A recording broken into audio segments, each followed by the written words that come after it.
Coming to you live from deep within an icy radioactive wasteland, we are the survivors of the social justice zombie apocalypse. The few, the brave, the bitchy, once more wading into battle against the zombie hordes with Rantzerker number 39. Why Stormfront needs blacks, and blacks need Stormfront. Isn't it Rantzerker 30? You might be right. I think I am. Okay, Rantzerker 30. Thanks, right. Karen.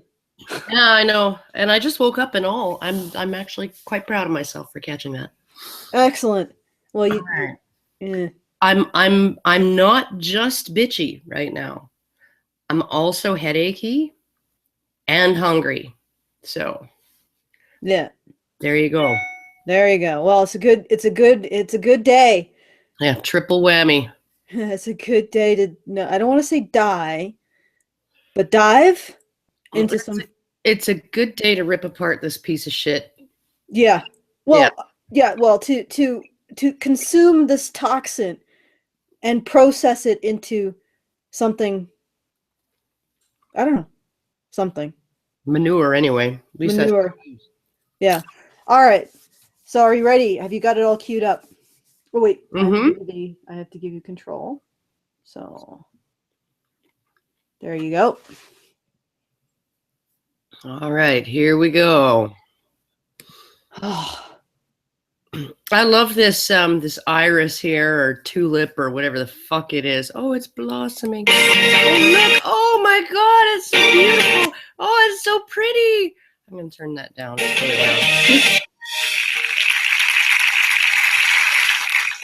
It might seem a little strange that I, as a woman and a feminist, am standing here talking to you about men. Isn't that the dumbest thing that you've ever heard? I'm like, when do you not talk about men? I think we talk less about men than feminists. I know, we talk a lot about women. I mean, it's like, it's just kind of par for the course. It's like what we talk about. We talk about gender, like that involves talking about both men and women, comparing the situation for men and the situation for women, all kinds of stuff, comparing the psychology and the interaction of the sexes. And I mean, there's just like, and feminists are always talking about men, always, constantly. This is hilarious. No, it's not a surprise. Not a surprise. I would love to see feminists talk about something without mentioning men. I mean, you could pass your own fucking Bechdel test or whatever that's pronounced. Yeah, no. Any philosophy that talks that can construct words like mansplaining, man spreading, man slamming, things like that is just it's talking about men a lot. Yeah. Yeah. All right, moving on, because that was just dumb. Okay, yeah. So obviously we know where we're going here. Into the stupid. The level of discourse here. So let me explain. I've been a feminist for a long time ago. I work with women and girls on their rights in many different parts of the world. But it wasn't until I was standing in the supermarket next to the bananas with my son George, who was a little bit older than it. Banana. Yes, now, but he was about 10 at the time.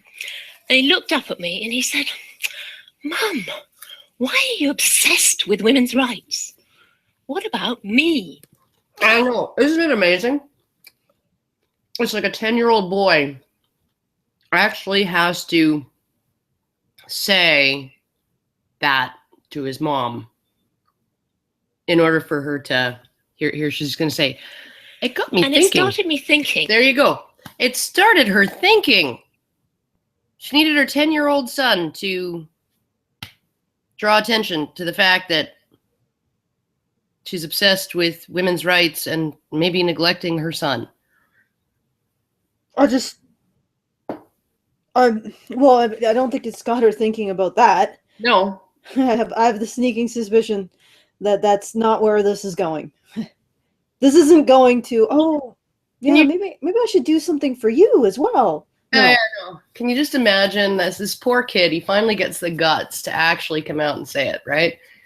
Mom, I don't want to say that I don't think you love me, but I'm going to try and express it in a way that won't hurt your feelings, because that's probably why he didn't say, I don't feel like you care about me, or I don't feel like you love me, or you like my sister more than you like me, or you care about my sister more than you care about me. He didn't say any of those things. He said, what about me, right? And why are you obsessed with women's rights? Because he doesn't want to accuse her of something super cunty, right? And he's 10. He loves his mom. But I can't imagine, this is not something that I saturate my kids with, right? I'm not constantly talking with my kids about men's rights stuff, or anti-feminist stuff. Can I ask you something, Karen? Hmm? Has your daughter ever come up to you and said, you talk a lot about men's rights, but what about me? No, but she was quite a bit older before I got into this, right? She was like 14 or 15 or something like that before I even really started looking into it. And by the time I started actually doing this, she had to have been 16 or 17, maybe.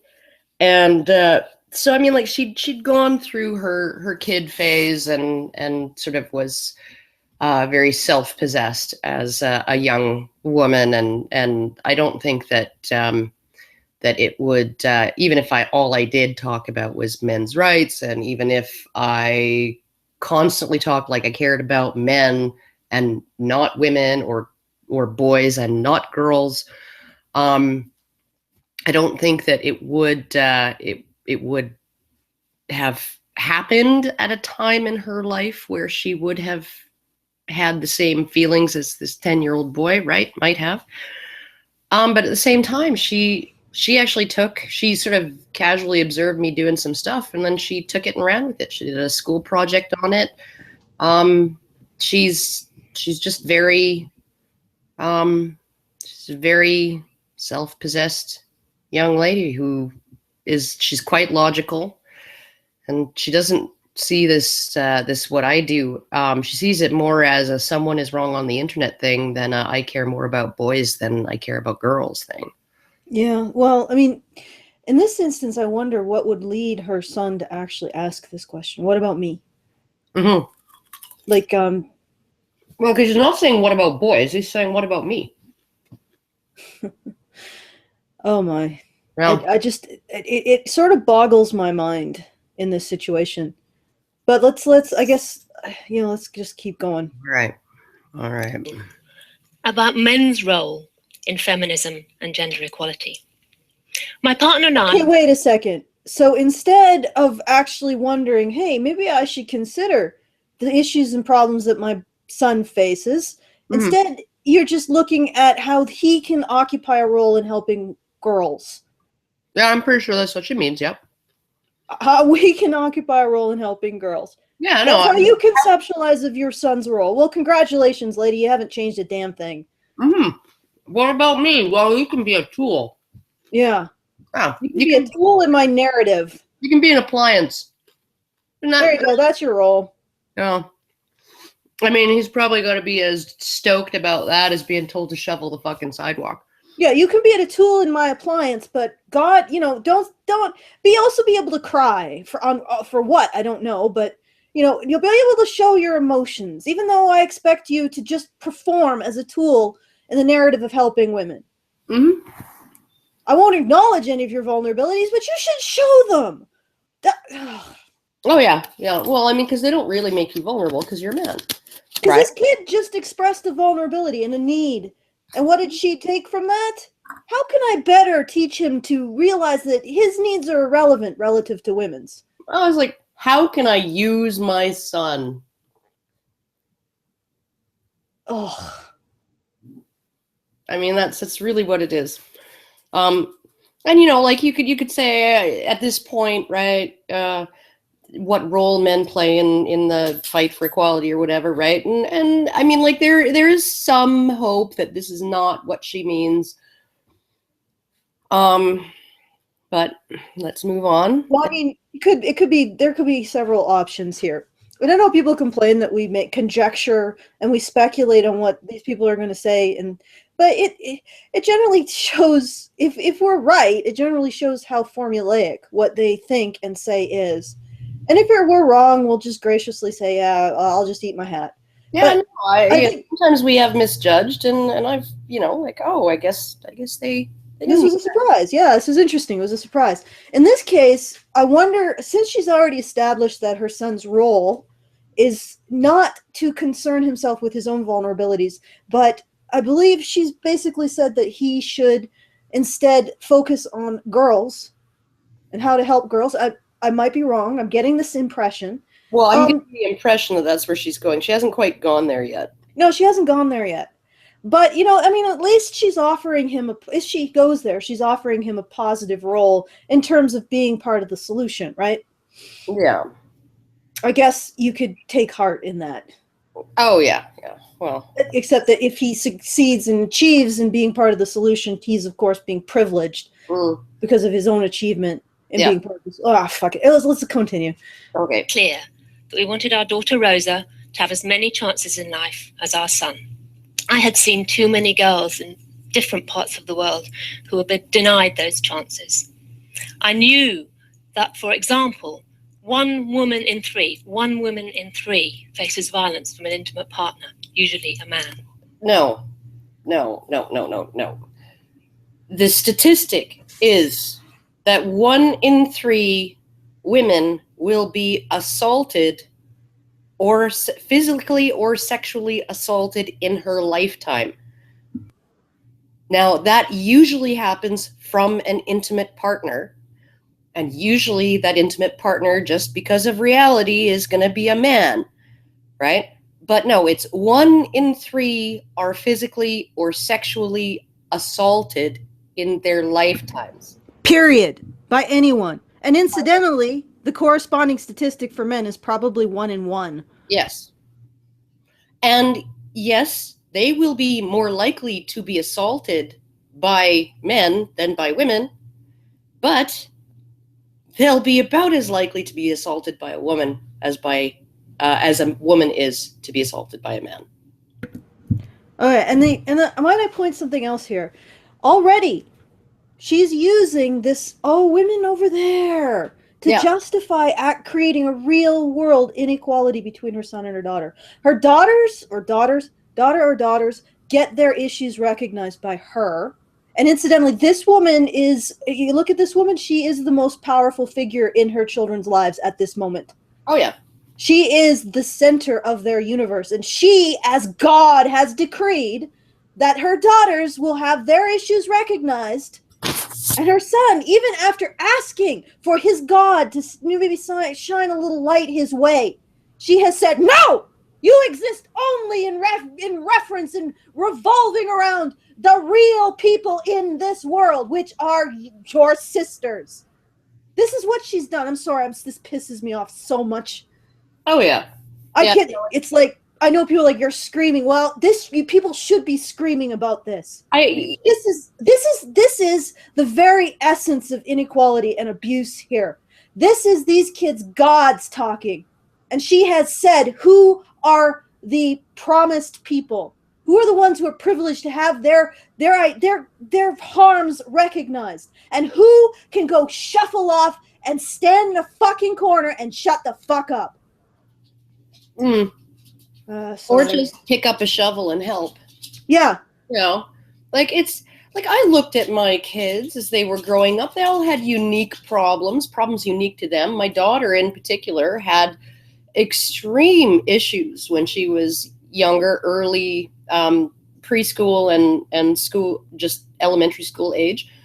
And I spent a lot of my time devoted to helping her deal with those issues. That didn't mean that I was ignoring my sons. And now it's after I had my youngest, he was the one who sort of really was going to have these, the typical problems, right, of kids who are typical. He was the one who was going to be bullied. He was the one who tearing my hair out thinking, oh God, is he going to knock up some girl when he's 15, right? Like, he's the one who's going to get into all of the normal trouble that kids get into, right? As opposed to my other two, right? Like, these kids are individuals. You can't just call them like a blanket category and just, oh, the boys are doing fine in, Uganda, so I don't have to pay attention to my son. Like, how does that work? Especially since boys aren't doing fine in Uganda. She's establishing gender roles really as well. Boy, you don't concern yourself with your issues, just like your namesake. Boy means servant, you serve. Girl, which originally was the gender-neutral term for child, you have to have your vulnerabilities addressed, just like any other child. Like a permanent child position. Wow. She's establishing that. Boys serve, girls vulnerability. Girls have vulnerability, boys serve those vulnerabilities. But when her son grows up to see himself in terms of solving problems and then gets recognition for the fact that he's really good at solving problems, and her daughters are really good at identifying problems but not solving them, and complaining about them, when her son grows up to embody the role she is forcing on him right now by solving women's problems, and he gets some medals or some status or a particular role or more money because he is a problem solver, which she is forcing him into, she's going to turn around and say, that is your privilege. Yeah, unearned privilege. I demanded you solved your sister's problems, and you solved your sister's problems, and in the process of solving your sister's problems, you became a problem solver, which was then recognized by other people, and that's unearned privilege. Yeah. Fucking hell. Yes, I've blown my top, because this is so, for whatever reason, this really pisses me off. Mm-hmm. Oh, Someone like this is where all of this shit comes from. Mothers teaching their sons and daughters to be sexists, like this woman. Mm-hmm. Well, that's where kids learn sexism, at their mother's knee. They and then turning more at their mother's knee than their dad's. And then she's turning around and pointing at what she taught them and the effects of what she taught them, and she's blaming it on her son. Mm-hmm. Well, I mean, this is some sick shit. Well, because he's the reason why there's a pay gap, yo. He's the reason why the reason why there's a pay gap is you taught your son that he should see himself in terms of solving other people's problems. He grew up to solve problems, and people pay problem solvers more. Yeah. Than they pay people who create or make up or identify problems. And constantly bitch about them. Yeah. So congratulations, you are creating the very wage gap that no doubt you will bring up. Oh, yeah, no. I could be wrong about that. Just wait for it. It's coming. Oh, I didn't actually watch this. Since I was a young woman, I also knew that only 22% of parliamentarians globally are women. And even in the UK, the gender pay gap is... Oh, God, fucking crap. I can't believe it. No. That's like 2 sentences later. Mm-hmm.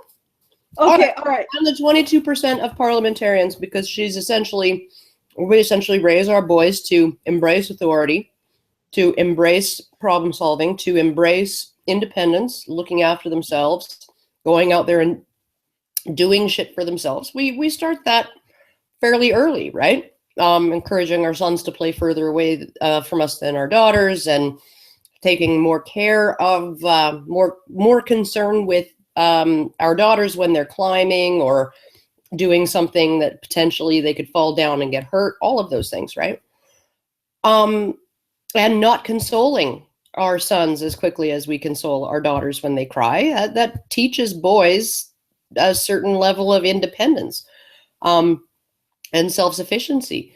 So essentially, like, there's this constant focus on girls' problems and fixing girls' problems for them, right?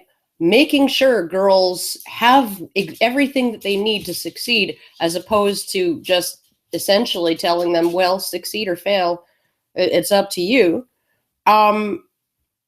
Or saying, no, it's our job to help every child succeed. That's what puts those men in 78% of parliamentary seats, right? That's what creates the wage gap. That's all those things. You're essentially, right in this fucking speech, you're establishing the gender roles that cause this stuff to happen. You are saying girls have problems, fix them. Because the only positive identity you're giving your son is as part of the solution for girls' problems. So girls have problems, boys fix them, right? Right? Right? Well, what do you think a politician, at least presumably, is seen to do, is to fix problems. There you go. Sorry, noisy dog. Okay, so here's the thing. Don't complain about gender roles you are creating. Okay? And you are the biggest proponent of creating as a mother. You are the one who's responsible for the gender roles of society as a mother. You are the one who teaches these roles to your children, and you are doing so. And then you turn around and complain about what you have done and blame it on your son. That is fucked up. It's like you just pounded your daughter in the head, and then you said, oh no, it wasn't me, it was him. Well, You just fucked them both over. Thank you, lady. You shouldn't have kids. I actually feel really lucky, given what my daughter was like, because she actually, I had to encourage her to play closer and to, not pick up things that could, maybe make her sick when they bit her, like big hairy spiders and stuff. But yeah, she really is just perpetuating the loop. It's a positive feedback loop of removing more and more agency from women with every generation, and then wondering why they don't succeed, and putting more and more burden on men, and sort of saying, well, why are men so good at coping? It's privilege, right? It must be because life is easier on them. All right, moving on. Banana. Percent. I could go on. Lots more statistics about the inequalities between men and women. But it did start me thinking, my son's question did start me thinking, well, do men have a role in this? I'd always seen men as part of the problem. Yeah, we know. But could they possibly also be part of the solution? Okay, I got a rant. Part of the fucking problem. Yeah. What gave you the right? I'm not talking to you, Karen. Uh-huh. What gave her the fucking right to say any group is the problem? How can she be on a stage saying this shit?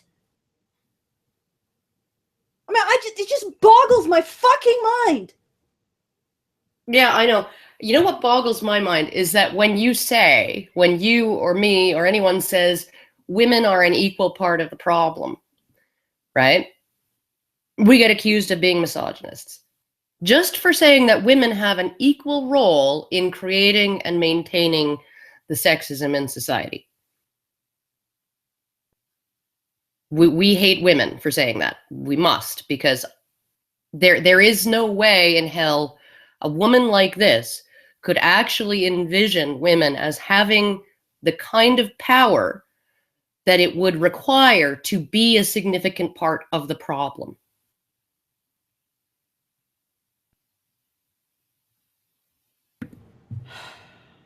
All right, moving on. Banana. Although she's like, oh, could men be part of the solution? She just said that just now, right? Could they possibly also be part of the solution? And this is a novel idea that nobody has ever tried before.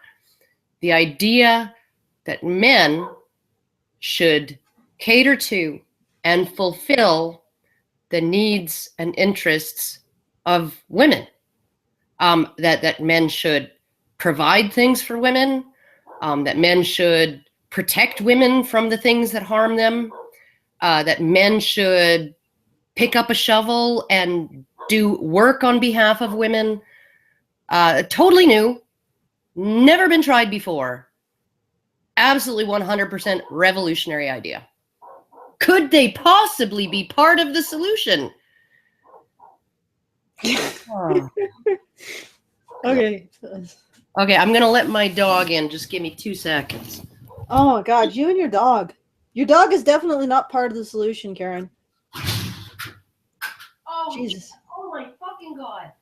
But of course, boys never have their own issues to address. You notice how feminists always list a whole bunch of issues that women face. And if you ask them, well, they're creating an equivalent statement. They say that women have more issues than men, and women are more oppressed than men. But they never actually show any sign of having looked at the other side. So what are they basing this equivalent statement on? And considering she needs to be really invested in this narrative, because she's basically subjected one of her children to it. And if the narrative is incorrect, boy howdy, Nikki Vandergag, you have just abused one of your children. Oh my God. By making them feel lesser. That fucking dog. Every fucking time she goes over to the porch and gets stuck. She gets her chain stuck on something. And I gotta go clomping out there in boots, shirt sleeves to untangle her. All right. Are we moving on? Yes. Another 20 seconds. But if this narrative is not correct, if there is, or complete, right, then she really is abusing one of her children. Well, both of them. Actually, she's abusing all of them. Yeah, I would agree with that too. So when I was visiting girls in Pakistan and other countries, I started watching the boys. And I remember very clearly being in South Africa, for example, and being in a health clinic, talking to girls about reproductive rights. And outside, I could see these little heads bobbing up and down as the boys looked in to see what was going on. Why couldn't we be involved as well? Because they don't have any. Yeah. The boys don't have any reproductive rights, jackass. You didn't know that, did you? Because you don't care about your son. Well, she's never looked into it. She's never actually considered, are there things that could harm my son out there in the world that my daughter doesn't have to worry about? Here you go, folks. An example of the gender with the greater compassion. Mm-hmm. Never fucking occurred to her to look at the situation for her son and the vulnerabilities that her son might have. Never fucking occurred to her. Yeah. Oh, what a good mom. Asking the same question as my son. What about me? And you said... No, you don't understand your son's question. Your son wasn't asking, what can I do for girls? He was asking, what has God, the person who controls almost every aspect of his life, if she has any concern for him and his problems and his vulnerabilities? How is it so, she doesn't even see. She can't even see a man or a boy as a human being. It's like this big void in her head. Like it's a huge failure of her theory of mind. She's an appliance. Shh. Don't disturb her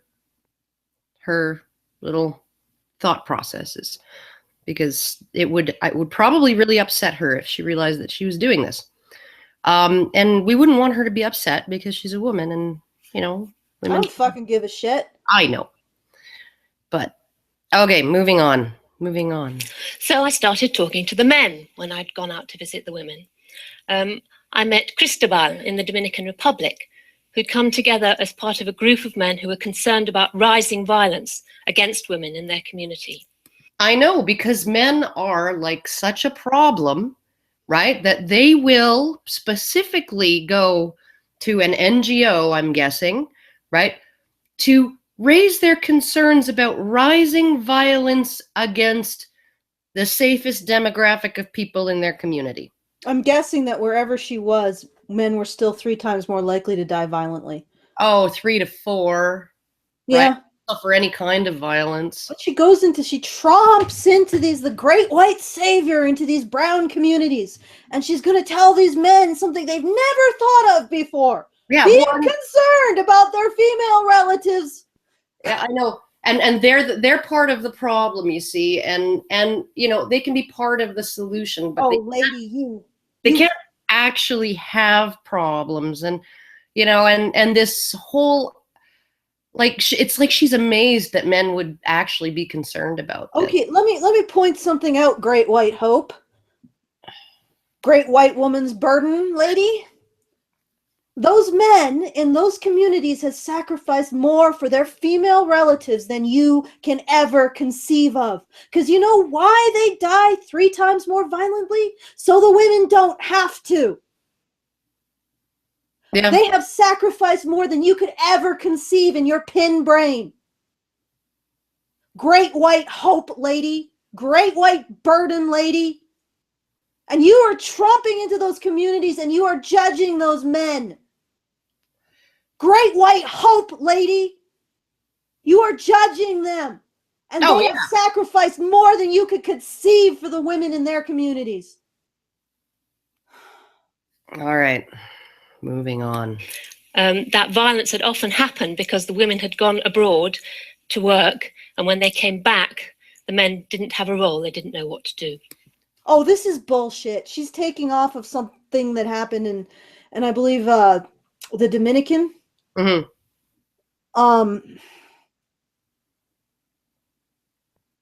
And if a man doesn't have a role, if the man has nothing to do, is he subject to violence? Well, here's the thing, right?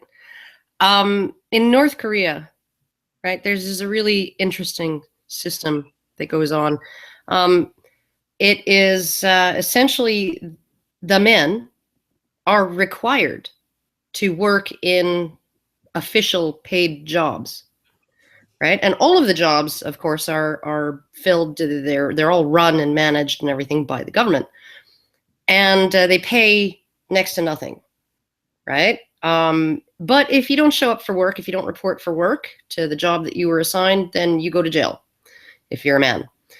And sometimes even, you know, even with how little these jobs pay, the government can't cover the payroll. So sometimes these men can go for months without actually getting their paychecks. Now, the women, they don't have this obligation to the state, right? So they have time and opportunity to engage in cottage industries and black markets. So they're pulling in sometimes over 10 times as much money as their husbands. Now, I read, and it was you had to sort of be an awake and aware reader and read between the lines in this article that was about rising domestic violence against women in North Korea. They actually did interview a couple of men for this. And the men essentially said that our wives resent us. They treat us and speak to us as if we are dead weight, as if we're burdens and unwanted. They verbally humiliate us. They emasculate us. They call us useless, a waste of space, right? And they don't want to have to support us, right? Because we're useless to them, right? Now, can you imagine being in that position as a man in North Korea, being essentially enslaved by the state, forced into slavery, right? For next to nothing, right? And your wife, the high earner, the wealthy one, and the one who is free to do what she chooses, right? Resents you because you don't bring in any money and you're not there to help her with the house and the children and all of those things because you're at the job that you have to go to avoid going to jail, right? And she's going to shit on you for that. But in her mind, there's no dynamic there. No, none. And in her mind, it would be the women who are the victims in this situation because their husbands are lashing out with violence, right? Because I guess because they feel like they have no role. It's not because their wives are telling them that they have no role, It's not because their wives are calling them useless wastes of skin, right? I don't want you around because all you do, you just come home and eat. You don't do anything useful for me. You don't do anything useful for the kids. You don't do anything for us. You should just get lost, right? You know, and this whole situation, right? And same within Kenya. Kenya has seen a huge rise in domestic violence by women against men, and some really atrocious examples of it. You know, men with like hundreds of stitches in their face because their wife attacked them with a machete and shit like that, right?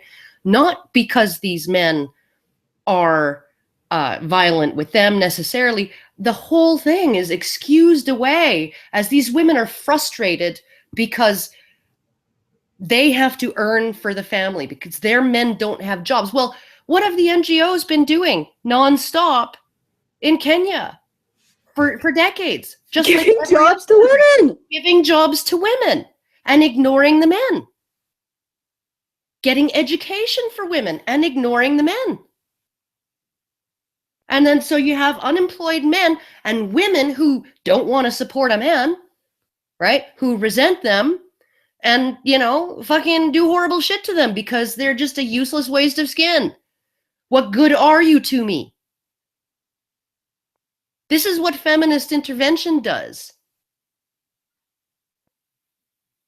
Because it only ever looks at how things are bad for women and how they can be improved for women in the short term, in the way that is appropriate to feminist philosophies. In a, you know, they would never ever actually look at it like, if we get this guy a better job, he will be more able to support his family, including his wife, right? Which will raise her standard of living too. It's almost like they don't care about a damn person, except their ideology. That's exactly what it is. You know, the Afghan women, a couple, you know, years, maybe 4 or 5 years ago, read an article about Afghan women who were essentially, they were interviewed, they taking the government, the US government, the coalition forces, all of those, the UN, all of these people to task. They said, you're only helping women and girls. You're abandoning our men, right? We don't want to rebuild our country alone, but that's what we're going to have to do because we're going to be the only ones healthy enough and whole enough and unbroken enough to actually do it. And you know, it strikes me that this could be something that she could go into, like challenging gender roles and challenging the expectation or challenging what we expect men to contribute to a family. And maybe seeing men's contributions, soft contributions, as more valuables. But no, I'm guessing this is not. Wait. Well, let's hold out hope. Maybe she will go into that. Maybe she will discuss how this expectation that men solve women's problems and are only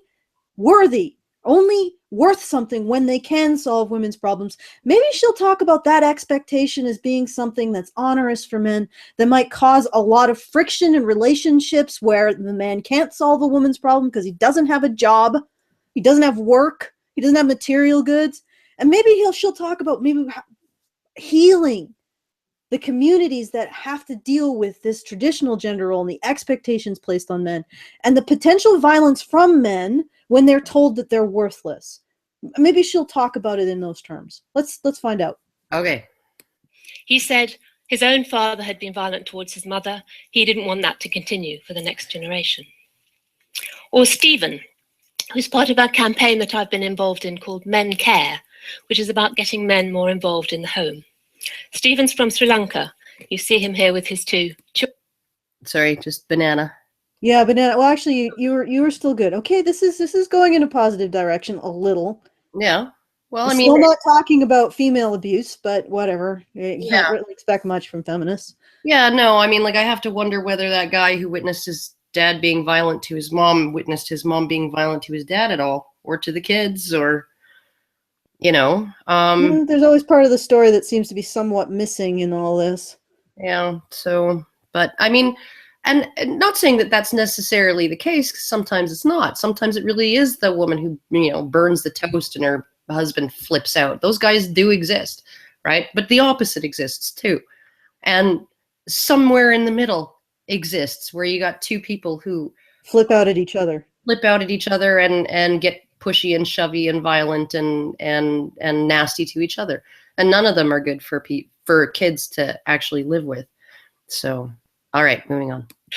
His wife also went to work abroad, and he wanted to look after the children, despite the women in the family saying, "You don't know what to do, you'd be hopeless, you don't know how to do anything." And he didn't at first. He didn't know what to do about taking them to school, what they wore, what they ate, what happened when they were ill. This is him in a hospital. But actually, by the time his wife came back, he figured it out. He'd figured it out, hadn't he? Well, okay, right here. But here we also see a blindness. Yes, good on you. You actually did what I suggested or was hoping that you would do. Addressing the kind of expectations of men to be problem solvers and not allowing them to have a more of a hands-on role with their children. But you just missed that? Yeah, the women of the family were the ones who were applying the social pressure. Yeah, policing his role, applying the social pressure and judging him. Yep. You missed that.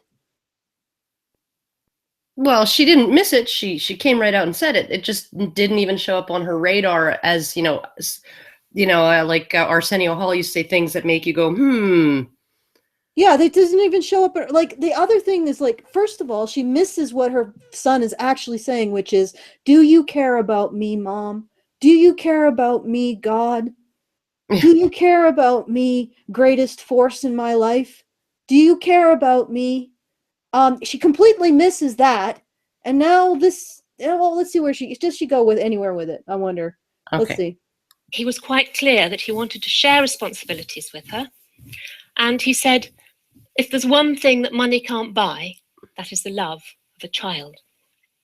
I talked to many, many more men as well as women in the course of researching my book on feminism and men.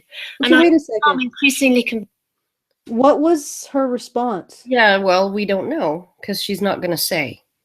No, she's not going to say.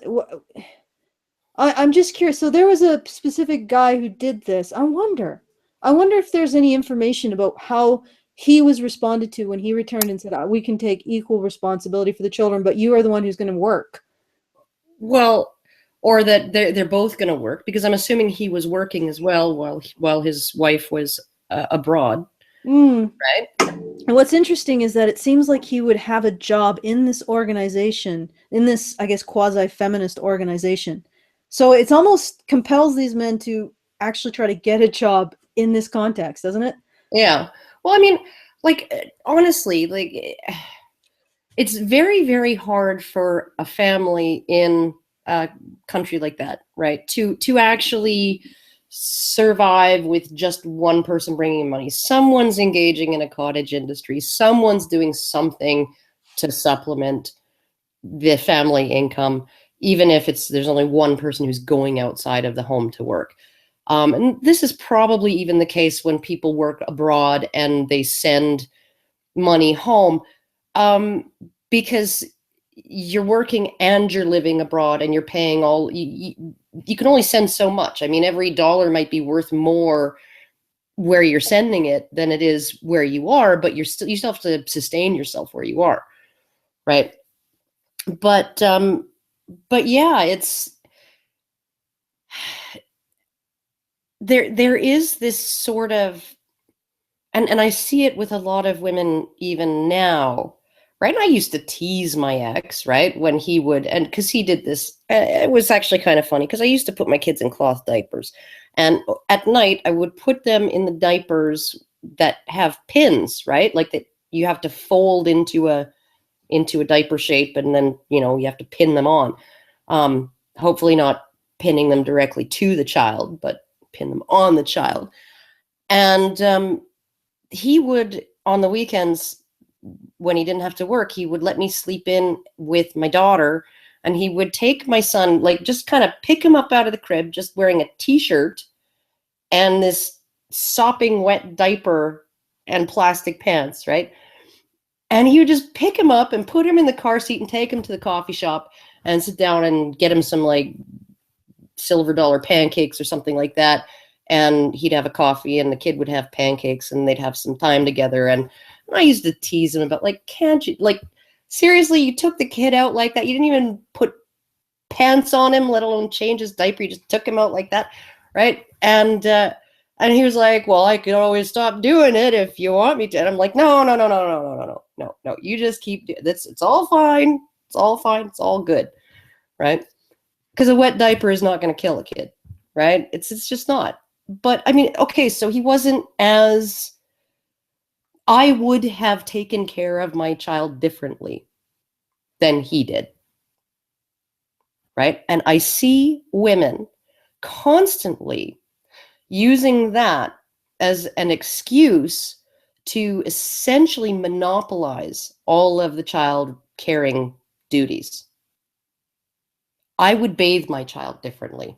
I would clothe my child differently. I would not take them out without brushing their hair, right? I would do something different. I would read to my child. I would read a different book to my, like he used to, read the kids' computer gaming magazines and stuff, just read aloud to them and stuff. So, I mean, like, I would read a real kid's story to my kids rather than that. I would do things differently. Therefore, what he's doing has no value. I see women make this judgment all the time. Yeah, and not taking responsibility for their role in maintaining gender roles. Yeah. Just like this woman isn't. And also, she's really annoying me with how submissive she is. Well, she's just very quiet. It makes me want to... She is nervous. You can tell she's nervous because her mouth is dry, because you can actually hear how dry her mouth is. This is one of the horrible things about having a mic right up against your mouth as opposed to pinned to your lapel. The lapel doesn't pick out quite as much of that sort of dry crackling that goes on when you're doing public speaking and your mouth is really dry. So you can tell she's nervous. And again, I would have a hard time doing a TED Talk because there's no podium to hide behind. You're just like out there and you can't even really see the audience because the lights are so bright on you. You can't make eye contact. It's sort of almost like being in this weird black room under a, it's like in that True Lies movie where she wakes up in the, sitting on the stool with the handcuffs on in the room alone with just one light and a two-way mirror. Kind of like it. It's got to feel like that. So I can understand a submissive posture in this sense. And I see men giving speeches for TED who also sort of have this sort of shaky voice and, sort of not knowing what to do with their hands. And so, yeah. All right. Okay. So I'm just giving her a break on this one. Yeah, but she still thinks that men are the problem. Yeah, of course. And of course, as the great white hope, she is the solution. Yeah, well, but she needs her male footmen, her male, retainers, and her battalion of male, infantrymen to actually. The other thing is that wouldn't actually telling these women in these communities that their husbands are the problem, wouldn't that actually create even more friction? Mm-hmm. Potential friction between them? Of course. Right? Or not knowing what these men are going through. And so being unable to actually explain to, a woman who's frustrated because she has a job and her husband doesn't, right? Being able to explain to her, well, part of the reason why he doesn't have a job and you do is because, all of these charities and NGOs were very, very much concentrating on getting you an education and getting you job training and getting you a job. And they weren't for men. So he doesn't have the same opportunities as you, No, but she's still going to insist that he's privileged in the patriarchy. Oh, yeah. All right. Because the patriarchy privileges the one that it ignores. And yeah, this is amazing. Because press is the one that it gives lots of opportunities to. So. If men earn more than women, they have patriarchal privilege. But if they earn less and there's friction and violence, then that's also patriarchal privilege or some shit. Yeah. Okay. Well, it's probably a byproduct of misogyny or something. All right, moving on. Convinced that we need to involve men in a number of different ways in work on gender equality and women's rights. So what are those ways? I'm just going to give you a few examples. I think the first thing to say is that it's really important that we don't forget that we're working with women and girls as well. There's a... Oh my God. Oh my God. It's really important that we don't forget the only people we have been paying attention to for the last 160 years. It defeats me, Karen. Like, how would you forget? This is really, it really is like that tendency that, you know, and I received more of this over my video about Afghanistan and China, right? So the when female privilege backfires, than any other video that I've ever done, because I essentially said, well, here's the male role and here's the female role. Here's how the male role sucks. Here's how the female role sucks. Here's how the male role is not too bad. Here's how the female role is not too bad. Here's the privileges males have. Here's the privileges females have. And this is why this one problem seems to be intractable, is because of a gendered or a sexed difference between the roles of men and women, between the privileges and the disadvantages that each has, right? In a given situation, right? In a given situation, it's going to look better for the woman because she has this privilege, or it's going to look worse for her sometimes because she has this privilege, depending on the situation, right? So I tried my hardest to make sure that I wasn't just saying, well, here are the ways that men are disadvantaged in these cultures. Here are the way that men are. Here's the way that ways that men are exploited in these cultures, and it completely ignore, you know, the bad negative outcomes for women of, you know, the gender roles. I absolutely didn't ignore them. I was actually discussing the negative outcomes for women, right, of these gender roles. I just wanted to attribute it to something besides, you know, because penis or whatever the fuck feminism does, right? I get so much flack over this because I try to pay equal mind or greater than equal mind to the male side of the equation because it's the one that's ignored, right? I'm automatically saying that women have all the privileges, that everything's wonderful for women, that, you know, that everything's great for women, that Islam is totally benevolent to women in every way.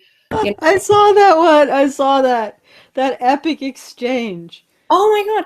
Like it's literally, I have people, and it's not just that one exchange. I have like, there are comment threads on YouTube videos. One was Mark Rubin's interview with Milo Yiannopoulos, where I talked about the situation for men and boys under Islam isn't that rosy. It's not like things are great for them. If they're dying more, dying younger, more likely to be sexually abused, more likely to be child soldiers, more likely to be child laborers, right? And, you know, like, how can you say Islam oppresses women? Full stop, end of story, period, done. Nothing more needs to be looked at. It's a misogynistic religion. It's based on misogyny. It's based on the oppression of women and male patriarchal privilege. Bam, right? That's all we need to say. That's all anybody needs to look at. We don't need to look at the situation for men and boys. We don't need to look at their obligations and their women's entitlements. We don't need to look at any of that, right? The loopholes in the criminal law that women have that men don't, right? Don't need to look at any of that. We just need to look at how things are unfair, oh my God, to women. And that's it. Don't need to look at the situation for men. This is amazing. They can, okay. And if you look at the situation for men, you're automatically saying that everything's wonderful for women in those cultures, or that men are suffering more in those. Yeah, I've always wondered that, because when I say that, okay, Islam, yeah, it's shit for women, but it's also shit for men, they immediately accuse me of saying, oh, well, so you think women are benefited? And no, I'm not saying that. Or you think that women are have it wonderful.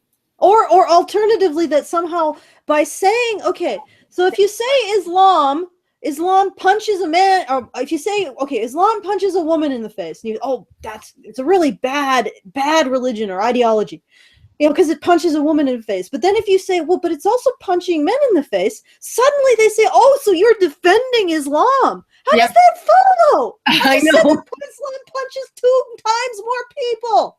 2 I know. times more people.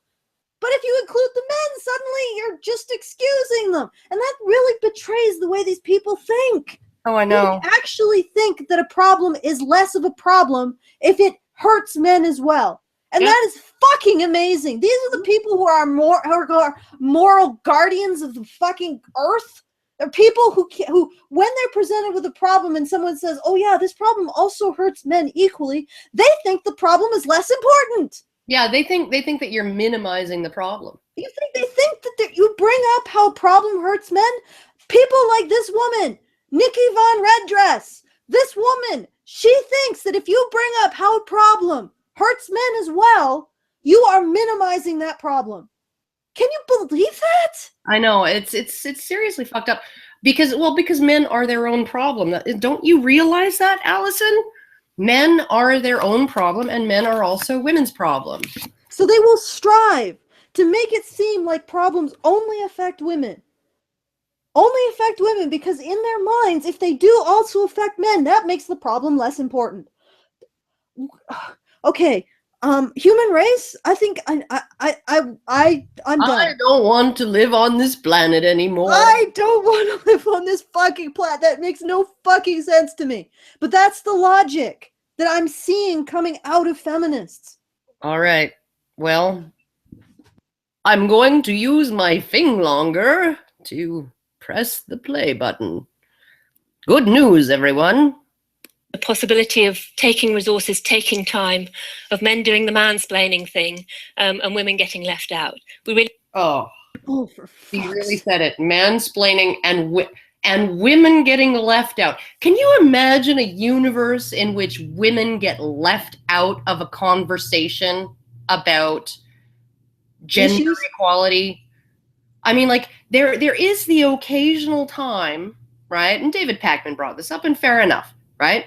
You have a panel of 5 people, right, who are debating abortion or something like that, and they're all men, right? Oh, no, wait. I gotta take issue with that, Karen.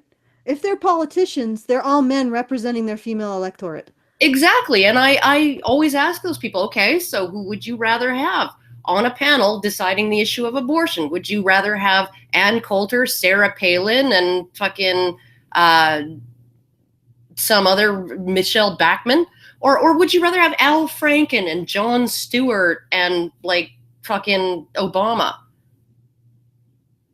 Who would you rather have deciding the abortion issue? Exactly. Those men, they're not actually representing themselves. They're politicians. They're representing their electorate, which will be mostly female. So, yeah, next problem. That one's solved. There you go. We need to keep the focus on women and girls in this work. So to work with women and girls, to work with men and boys, and to work with them together. But keep the focus on women and girls, because otherwise it's sexist. The second thing is that we need to start really early. When boys are very maybe we can actually have mandatory feminist training for all children over the age of 3. Maybe we could do that. Maybe we could not. We do it just once a week on Sundays in the mornings. Jesus fuck, we already did. Oh, fuck. You got me, Karen. Sunday school. They can learn about God and patriarchy. And go what God wants them to do, which is to protect the women's, which is actually in the Bible. All right. Young when girls are very young. And there are some great programs out there that are already doing this. For example... if she says man up, if she brings up the one Naomi Wolf brought up on that panel, I'm going to laugh so hard. Wait a second. She's saying that indoctrinate girls into the cult of victimhood early. Well, I mean, she was indoctrinated in her teens. Why not go earlier? It's like that saint said, I forget which saint it was. They said maybe it was Aristotle. I don't fucking know, but some Catholic. Aristotle's not Catholic or anything associated with the Christians. He may have been saying it as well or quoting Aristotle when he said it. But there's some like Catholic person or Jesuit or some shit said, give me a boy to age 7 and I'll give you a devout Catholic man. Ugh, this is sick. So. Your fucking ideology is sick. And the fact that you think entitled to pour it into kids' brains is disturbing. Yeah, well. There's a program called Great Men Value Women, which goes... Great Men Value Women. Oh, yes, that's right. Erase... keep up that role of men solve women's problems and, they don't actually recognize that there are some women who aren't worth valuing. Look at the difference. Look at the difference in that. This organization is called Great Men Value Women. And then you just have Tom Golden. Men are good. Yeah. Or me, like saying that men actually, I'm not saying I'm an organization, but just saying. Just have value just because. Just because they are the most cooperative, compassionate, and decent animals in the animal kingdom. Just because they went through puberty. Puberty actually gentles a boy. It's funny because kids are sort of psychotic. Yeah, well, I mean, they go through the stage in puberty where their like hormones are like out of control, and they do tend to do a lot of stupid shit that gets them, injured. But in fact, that's how they determine the average age of onset of puberty in boys 100 or 150 years ago. Is they actually look at the rates of injury in boys, right? And usually there's a spike, right, at a certain age when they hit puberty. Rewind it a bit. But yeah. No, but I mean, at puberty is when we develop our theory of mind and a lot of our empathy skills. So literally, puberty does gentle boys. Well, I mean, doesn't make them less competitive or less assertive or anything like that. But it does make them more empathetic, and more capable of understanding theory of mind, recognition of the subjectivity of other people. That's what I mean by gentling. Yeah, unlike your cat, who's just like, I want something right now. I don't care. Oh, you can hear him? No, he's actually, I think he just wants attention. Oh, okay. Well. Yeah, let's. Okay, we're going to listen to this. Are you doing this? For example, here in the UK, there's a program called Great Men Value Women. Okay, wait a second. Just a second. Did you see that construction there, guys? Great men value women. Yeah. In other words, men are measured by women. In other words, women's role is as a measuring stick for men's actions. Mm-hmm. Well, for their worth, whether they're great or whether they're like horrible. Yeah, but this is a traditional gender role. For fuck's sake, like how? It's just astounding to me. It's like they just put another dress on the bear and then said, no, this is a cantaloupe now. Not a bear in a dress. It's a cantaloupe. Really? We've totally changed this entire concept. No longer a bear. It's now a cantaloupe. Where did you come up with that analogy? I don't know. I just started talking and it came out. Pulled it out of your ass. I just pulled that one right out of my ass. It's not really a bear in a dress. It's a cantaloupe. Yeah, really. And if you say it's a bear in a dress, you obviously have the internalized misogyny. The internalized anti-bearness. Anyway. Anti-cantaloupeness. Yeah, okay, but seriously, this is what they are seriously doing. They're saying they're repackaging traditional gender roles. In fact, the funny thing about feminist gender roles is they're like junk food gender roles. They're junk gender roles because they strip out everything that made those traditional gender roles work, including the context in which they were in. Yeah. And they repackage them in all of the salt and fat and grease that just triggers every goddamn like synapse in our little reptile brains. So they've stripped those traditional gender roles of every bit of their nutritive value and repackaged them. It's the lips, assholes, and trans fat of gender roles. Yeah, that's feminism. All right. I'm saying this. I'm eating microwave extra buttery popcorn with extra butter on it, but we're not gonna quibble. We're not gonna make an issue out of that. No. Talks to young men about what's it like to be a man? How do you feel about girls? What do you feel about the influence in your society? And there are other programs around the world like that. Okay, wait a sec. Could you go back a bit? Did he say what's it like to be a man? What's it like to be a man? How do you feel about women, which goes into schools and talks to young men about what's it like to be a man? How do you feel about girls? What do you feel about the influence in your society? And there are other programs around the world. How do you feel about girls? They don't ask, how do you feel about men? It's kind of nice that they might actually ask these guys, what's it like to be a man? That's nice. Yeah, but somehow I don't know whether they're going to be really listening. As long as it's all focused on girls. Yeah. Oh, well, incidentally, statistically, girls are more likely to abuse their male partners as teens than the reverse. Oh, they also engage in a lot of sexual violence as well. Teen girls, lots of sexual violence. Oh, yeah. But let's just ignore that. Mm-hmm. Well, why would we pay attention to it? Why would we? After all, if we pay attention to how a problem affects teen boys, not just how it affects teen girls, obviously we're minimizing that problem. Well, I mean, it's inconvenient, Alison. Fucking convenient, yeah. Please just stop talking, drink from your male tears juice box. Slurp. And just don't ask any difficult questions. Slurp. World like that. For example, coaching boys into men in India, which does the same thing, but through sport, through cricket, in fact. I think the next thing that we need to think about is getting men to clean the toilets. There is no country in the world where women and men do an equal amount of unpaid work in the home, whether that's childcare. And interestingly enough, in almost every country in the world, there's a wage gap that favors men. How could this have happened?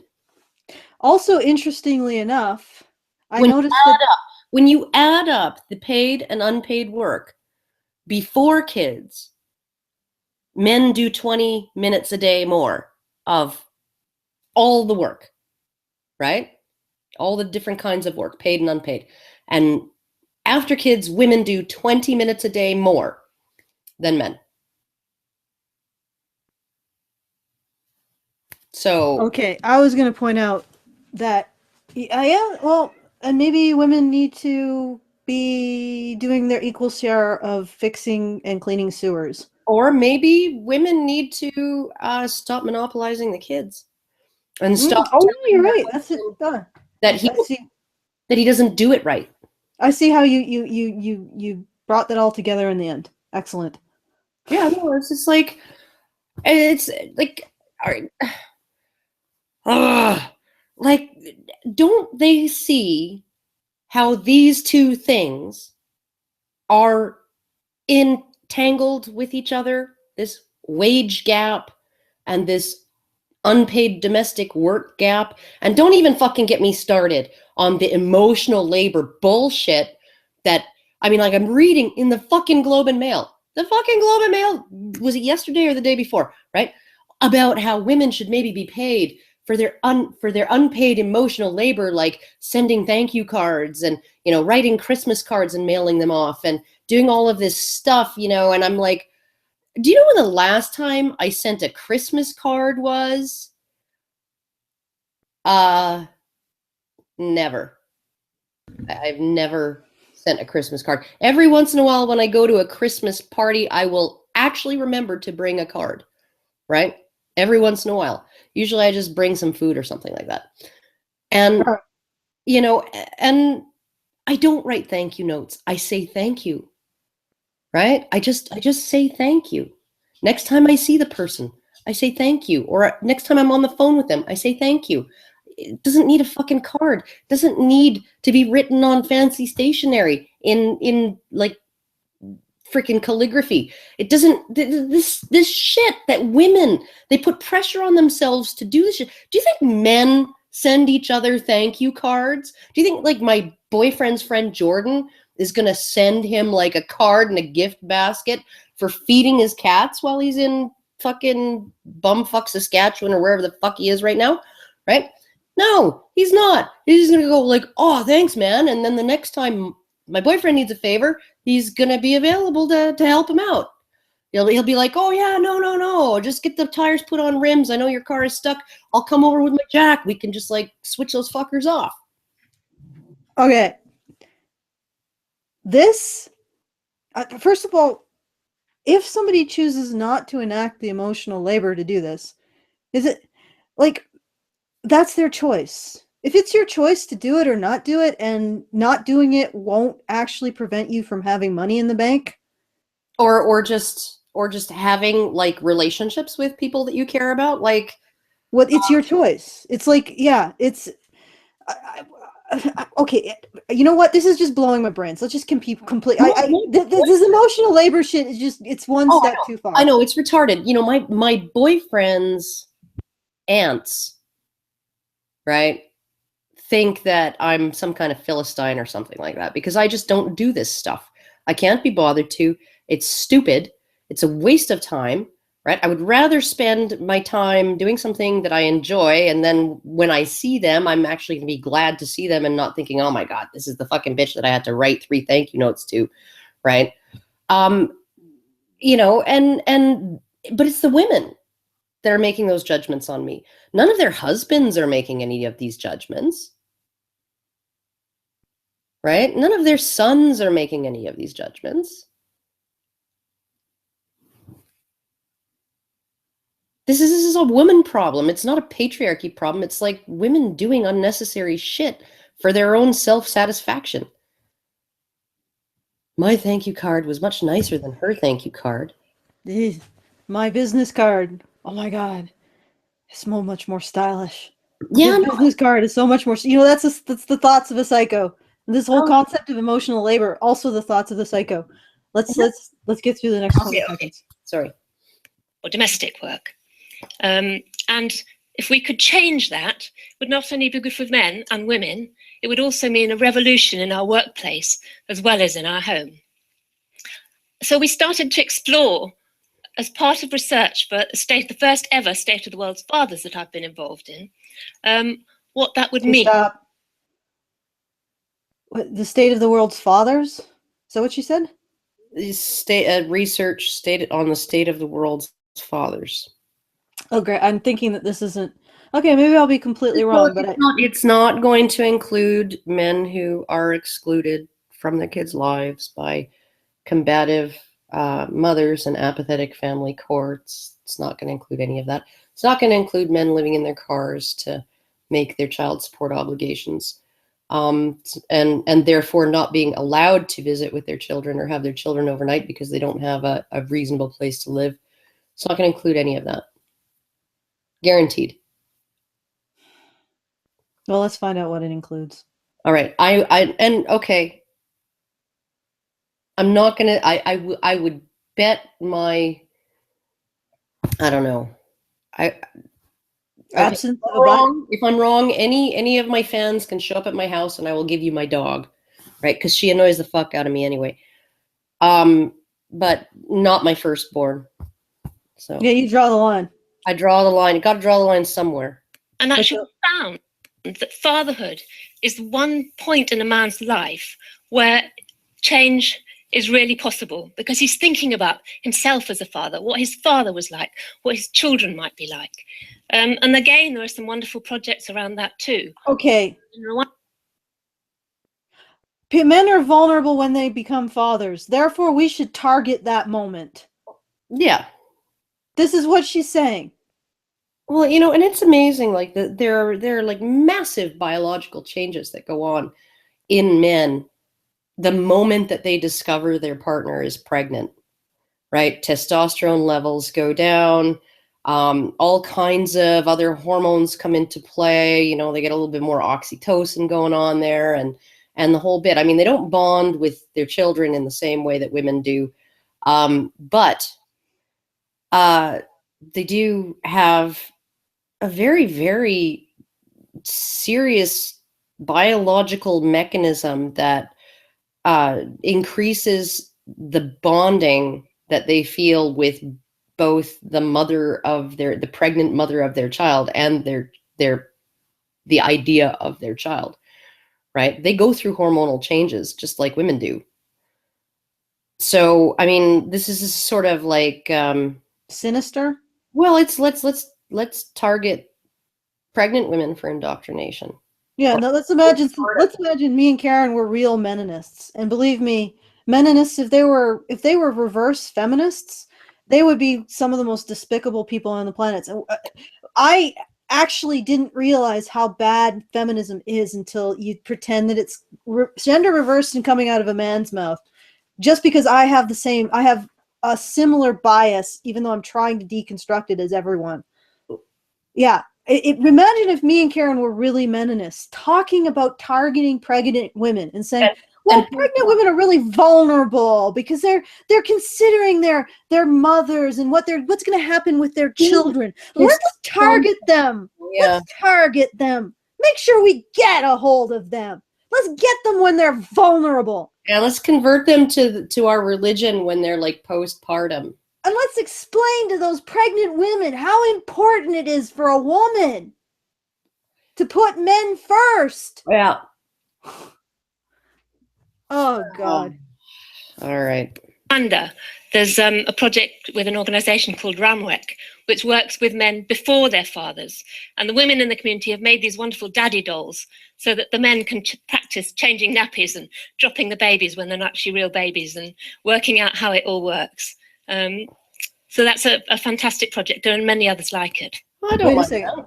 No, it's not a bad project, but I mean, don't these, like most men usually in these communities usually were raised with younger siblings. Yeah, and honestly, women would have the same issues of, there is this sort of feeling the very first time your very first kid is put into your arms that they're like this immensely fragile thing, and it takes a little while to get over that and to actually, start doing, what normal parents do and like, I don't know, like whacking them against the wall or whatever, right?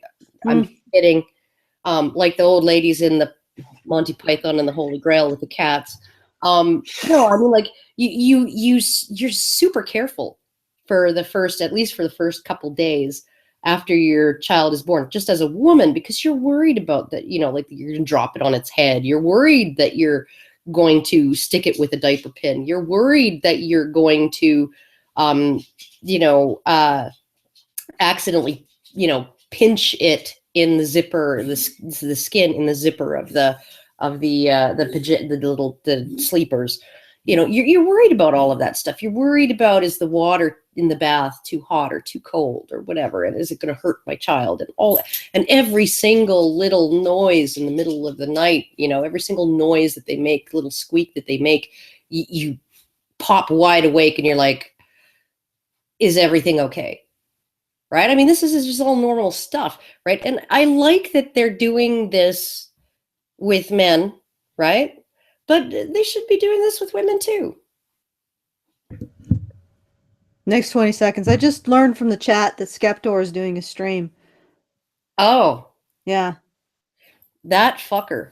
No, that's not. Like, usually I think we crush his streams. Oh. So we might want to finish this up so we can... What I meant to say was that poor fucker. Oh, that poor fucker. I mean, we don't crush him that much. I don't think, not like Sargon does crush ours. That fucker. But everybody he crushes. He crushes everyone. I think he even crushes drunk peasants. Oh my goodness. Okay, anyway, drunken peasants. But let's go through the next 20 seconds. All right. I think the other thing we need to do is to ensure that there's a lot of legislation now that's in favour of women's rights. But we need to ensure that that legislation gets enacted on the ground. And in order to do that, we need to work with men in power. That might be presidents and CEOs, but it might also be imams, faith leaders. I always find it amazing. There's so much legislation favoring women. Yeah, starting with giving women the vote without any corresponding responsibility to the state. That was the first bit that really favored women. I mean, you could argue with the other stuff, but I think it was more of a balance. That's the first bit that really, really fucking favored women. And now we have even more of it. Tender years doctrine was the first one. Okay, tender years doctrine. Then marital property rights. Okay, then marital property rights. And then also the suffrage. So when does it end? Yeah, I know. It's like, and the only reason the ERA failed was because it would actually roll back female privileges. It would actually roll back. Like, this was Phyllis Schlafly's argument. This was how she convinced, because they actually had the support of, I think, 48 states or something, 40 states rather. They need 38 to make a constitutional amendment, if I recall correctly. They had 2 more states on the side of the ERA, right? And this was actually feminists. I'll give it to them. This was feminists trying to push through the ERA, right? Phyllis Schlafly, a traditionalist woman, said, whoa, wait a minute. The ERA won't give women anything they don't already have under the law, right? But it will roll back privileges and exemptions that they enjoy under the law. And she convinced just enough states to withdraw their support for the Equal Rights Amendment on the basis of it would remove female privilege and make men and women actually equal.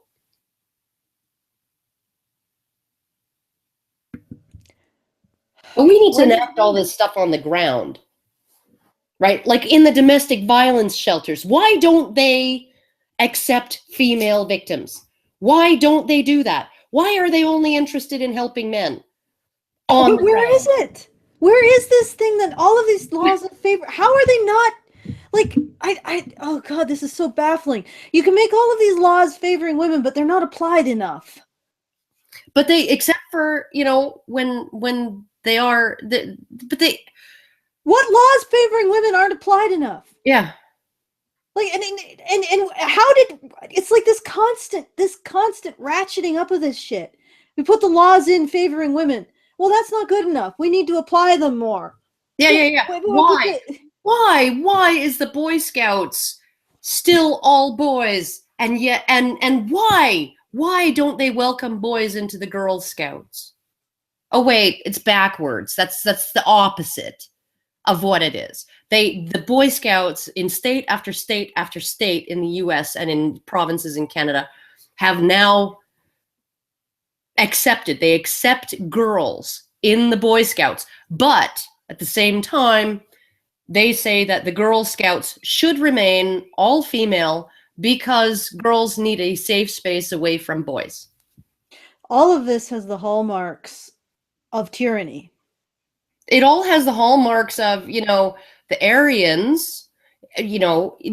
Aryans, yeah, okay, so they enjoy legal privilege, and okay, so they enjoy social privilege, and okay, so they enjoy all kinds of other stuff, and they can't, and Jews are legally discriminated against, and all of this, but we haven't implemented the final solution yet. Jesus Christ. The poor Aryans are so oppressed by those dirty Jews. That's the thing. The oppression rhetoric is moving goalposts constantly. Oh, women don't have complete custody over minor children. Tender years doctrine. Oh, women don't have suffrage, but they don't want to have those responsibilities to the suffrage. Well, we'll give you suffrage, but you don't have to have responsibility to the states like male citizens. I mean, it just keeps moving and moving. It's never And this is what's really fucking scary about this. Not only do feminists not look at the other side, they don't look at the problems men face. They never stop moving the goalpost. Where do you think this is going to end? Well, I mean, it won't end in a final solution. I'm pretty sure. But it might end in some kind of fucked up crystal knocked bullshit. Right? At some point. And it won't just be entirely one-sided. Men are not going to put up with that type of thing. And many women are not going to put up with it either. I think it's more like more women will not put up with it versus men. We're going to finally get sick of this shit. Yeah. I think we're seeing that. But it's like, this is endless. It never, and the feminists will say, no, but those are the radicals. But the radicals are the moderates in 20 years. After enough people have died off or the opposition has gotten involved in their own fucking life that they no longer... The Overton window has shifted. The Overton window has shifted. The radicals, moderate feminists will point to the radicals and say, well, not all feminists are like that. But the radicals are the ones leading the sleigh. Yeah. They're the ones pushing feminism to something. I don't want to say forward, but they're the ones pushing feminism in a direction. And then once we get to where they are, they will be the moderates. They'll be the moderates, and there will be other radicals pushing it further in that direction. It's just the way it goes with I guess progress in the sort of progressive sense. People will get offended that we question suffrage. But at the time when it was considered radical, it really was radical. Yeah. And we need to reclaim that mental space. Well, and only a minority of women even wanted it. The majority of women actively did not want it and actively protested the idea that they would have and you can go and look at the I think it was Missouri. No, it was it was one of those M ones. The anti-suffrage, the Women's Anti-Suffrage League, they said, we don't want the responsibilities that go along with suffrage. They came out and said it. They said, our duties occupy enough of our time and energy, the duties that we have as women, right? And we think those duties are extremely important. They are held in high esteem by our culture for good reason. Right? And the responsibilities that come with suffrage would interfere in our ability to perform the duties that we have taken on that we believe are so important and that society believes as well are so important. This was one of the big fucking points that they made. That was not the radical view back then. That was the mainstream view back then. That was the majority view back then. Well, yeah. And the idea that women should be granted suffrage without the commiserate responsibilities to the state was the radical view. It eventually became the moderate view, but it's not a moderate position. Creating two classes of citizen, one a first class, one a second, that's not a moderate position. It doesn't create equality.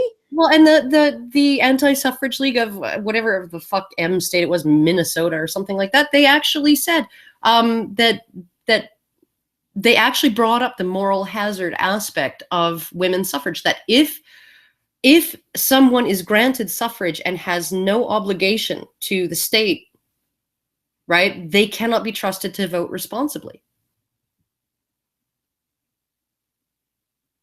Yeah. Well, I mean, because they don't have to experience... They got no skin in the game. Yeah, got no skin in the game. And this is not a moderate position to take. Way back at women's suffrage, feminists were radicals. And they were not moderates. And they weren't about equality. And this is something that needs to be hammered home over and over and over again. It's such a plain and simple argument. The logic is so irrefutable. Creating two classes of people, one with responsibilities to the state and the vote, and one without responsibilities to the state and the vote, is not equality. They were never about equality. It wasn't equality prior to that either, but they didn't bring about equality by getting women the vote. No, they didn't. There were two classes of citizens. Women were not second-class citizens before suffrage and before feminism. They were different citizens, and they had protections under the law and under social custom and, sort of the consensus of society. They had protections that men did not because of because of the other forms of status that they had, right? So they were elevated in some ways, and they were considered, their rights were inferior in some ways, but their protections were greater in other ways, right? So there were two different classes of citizens, but I think it would be really hard to describe one as first-class citizens and the other as second-class citizens, given the distribution of rights and privileges and obligations and responsibilities between those two classes, right? There's a fairly decent balance of, at least in terms of men's responsibilities, balanced their rights, and women's rights balanced their responsibilities. What we did when we brought about suffrage was we claimed that we were creating equality, but we really were creating, at least in terms of the vote, two different, a first-class citizen and a second-class citizen. Yeah. And we called it equality. And then we just kept going. We just keep going, creating we keep going, creating legal inequalities, subjecting men to legal inequalities relative to female citizens, and justifying it by saying patriarchy. Jewish people, they can't have the same legal rights as Aryans because the Jewish conspiracy, the Jewish cabal, Zionism. The Jew-triarchy. The Jew-triarchy will get them. We need to put all these legal rights that for Aryans to counteract the Jewish cabal. Oh, can you prove the Jew? No, we don't. Oh, you're just anti-Aryan if you don't believe in the Jewish cabal. This is such fucking bullshit. Yeah. Oh my God. All right, moving on. Just community leaders, and again, there are some programs doing exactly that kind of thing. I think finally, we need to persuade men that this is good for them too, because men are not going to change unless they also see that they benefit. Oh, really? Well, how selfish of them, actually.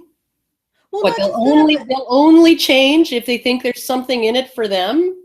When has there ever been anywhere in the world a movement or a group or an ideology based on the idea that women should benefit men? Well, there was one. It wasn't a movement. It was just a set of customs. I mean, women were expected to benefit men. Men were expected to benefit women. Yeah, but just no. I mean this shit. This idea that women should be raised to benefit men, to provide and protect for men, and to see themselves in terms of fixing men's problems. Okay. But here's the thing, right? Traditional systems required women to see themselves as, and a lot of people will say to see themselves as subservient or whatever, but to see themselves as second in command, essentially. And this is what most men and women in traditional marriages saw themselves as. Like, the man would go off to war. He'd leave all of his estates and, all of his land under the management of his wife.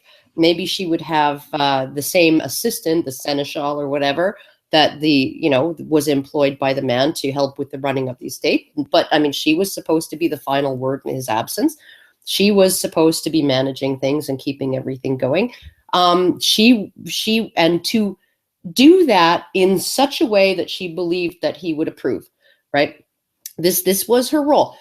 And women were supposed to be, you look at Puritanism, helpmate, right? Helpmate, right? She was supposed to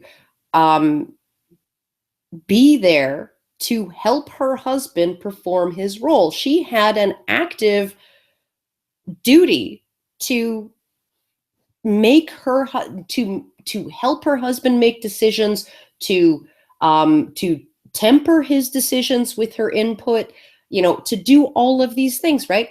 To, like when my ex would sometimes be like, I'm gonna fucking go to the wherever and give them a piece of my mind, and I would tell him, just do me a favor before you go out, just wait 15 minutes, right?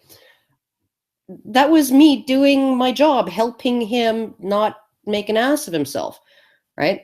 Because he had a temper that was quite spectacular at times, right? But this is what women were supposed to do in traditional systems. They did have an obligation.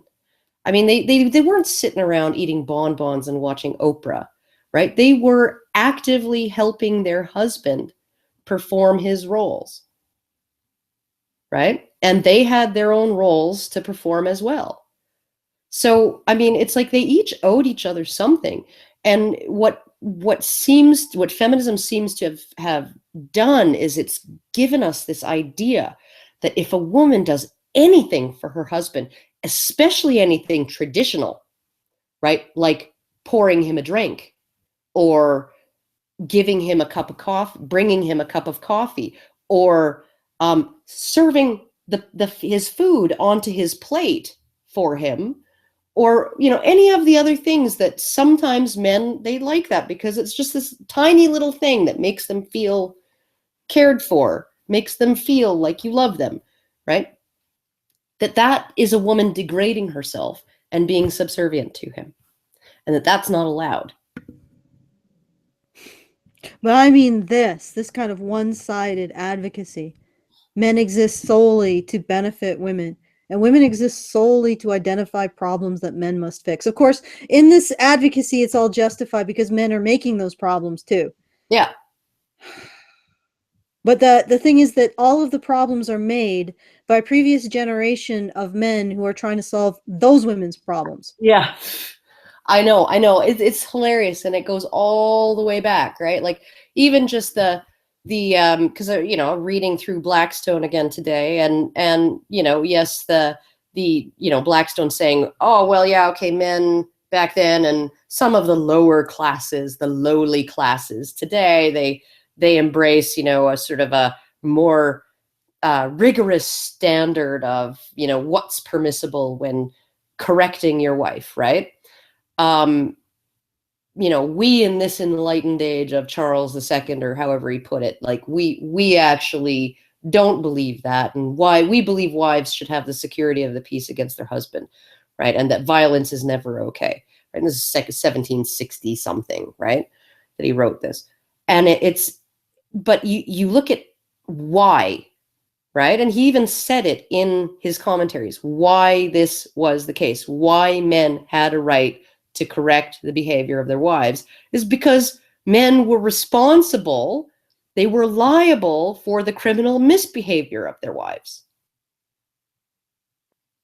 So if your wife stole something, you were the one paying restitution, right? If your wife damaged somebody's property, you were the one who had to pay for it. If your wife, assaulted another woman in the village, right? You were the one who was held ultimately responsible for that. All right. Banana. So fixing women's problems led to other problems that needed to be. It's not even just fixing women's problems led to other problems. The previous generation of women, just like she's sort of in quasi-janced around here, told their men, go out and get a job or you're worthless. So men went out and got a job to earn money to support those women. And then the next generation is like, oh my God, look at this wage gap. Yeah, no, and the same women said, oh, you can't change a diaper. Yeah, the same women said you can't. But then there's the other next generation of women said, look at this wage gap. You oppressed my mother. Yeah. And then it goes on and on. Kids. You honestly think that if women made more tomorrow, that feminists wouldn't look at the wage gap and the fact that women pay more in taxes and say something about that? Yeah. Yeah, seriously. They will find an excuse. They will hang their hat Their Or they'll conclusion say that women are oppressed on anything, including the exact opposite thing that they said yesterday. they'll say if the wage gap disappeared tomorrow, feminists would be saying, because they're starting to say it now, not just feminists, traditionalists too, conservatives and stuff, right? But even feminists are saying, and then we have our wonderful careers and we have our money and our nice apartment and our car and, our lives that we've built, through, all of this, our independence, right? And now we want to settle down and get married, and there's no decent men. There's no men that we want. There's no men who will take it upon themselves to earn more than myself. Yeah, there's no men who are earning more than me who aren't already married. Surprise, surprise. Oh, for fuck's sake. Yeah, let's go to Banana. And, oh my goodness, if they divorce and they're paying child support and alimony, well, I don't want him then, because then he's effectively not earning more than me anymore, is he? Right. So. Yes. A young man called Luis in Dominican Republic who said to me, "Gender equality makes me happy." And it's quite clear that gender inequality not only makes women suffer, but it also makes men suffer too. How does what? What the fuck? How did you just prove that? Well, because some guy named Juan or something It makes him happy. Okay, let's just keep going. Fuck it. Like for the women. That's so. She's just making bald-faced assertions with one anecdote. One guy saying this made me happy. Okay, well that must apply to all men. God, Jesus. You know what? I'm gonna shut up, please. Banana. All right, Banana. They're often not in touch with their emotions. They often. You know what? This is such a lie. What's such a crock of shit? What did you just do to your son? You just glossed. You know why men are not in touch with their emotions? Because they got mothers like you. Well, no, they toddle over to their mother and they say, "Hey, Mom, why don't you care about me? Why don't you care about me and my problems?" And what do you say? Your sister has it worse. What do you think is going to happen? What the fuck do you think? Oh, she's like punching herself in the face and then asking us, "Why does my face hurt?" Because you're punching yourself in the fucking face, you idiot. Well, the idea that men are not in touch with their feelings is largely a myth, right? Men are able to identify how they're feeling, right? But they are more able to put how they're feeling in any given moment aside and take a more problem-solving approach, right? Because if they're feeling bad, it's probably because there's a problem. And men's approach to dealing with that is to, and sometimes you have to, when there's a problem, put your emotions aside. I mean, what parent is best for a child who's really sick, right? Is it the emotionally intelligent one who's, quote, in touch with their feelings, according to feminist standards, who is going to be vomiting all of their fear and anxiety and mirroring all of that onto this sick child, right? And ramping up that kid's anxiety and fear, right? Or is it going to be the parent who is an adult and is able to say, "I'm feeling fear. I don't know whether my child is going to live," right? But I have to set that aside so that I can be an effective parent for my child, reassure them, make sure that if these are my child's last hours or days on this earth, my child will feel loved, safe, reassured, taken care of, right? As opposed to, vomiting all of your fears onto that child who's already fearful, right? She thinks that because men are more likely to do this, because men are more likely to set aside their immediate emotions and look at solving the problem that's causing them, right? Whereas women, their approach is to vomit their emotions all over the place so that someone will come and solve their problem, right? That this means women are more in touch with their emotions. Bullshit. And also, this woman has just modeled for her son, not just a lack of compassion for his concerns and he was asking her, do you care about me? Because I'm a boy. You care about girls, you care about my sisters, but do you care about me? And what she said, I don't even think it registered in her mind that her son was expressing a vulnerability. So she just modeled to her son exactly how women will respond to him when he expresses a vulnerability, with flat out, not even seeing it, not even capable of seeing it or addressing it, or alternatively turning it into something that they can use for themselves to better their own interests. You have just modeled an either indifferent, apathetic, and outright cruel femininity for your son, or you have modeled a clueless, cudgel, dragging, Cro-Magnon, cave-dwelling femininity that just is like, whoa, emotion from a boy? Blah, blah, blah, blah. Like, that's what you've modeled for your son.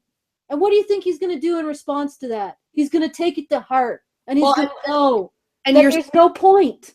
And your response to your son asking, do you actually care about me?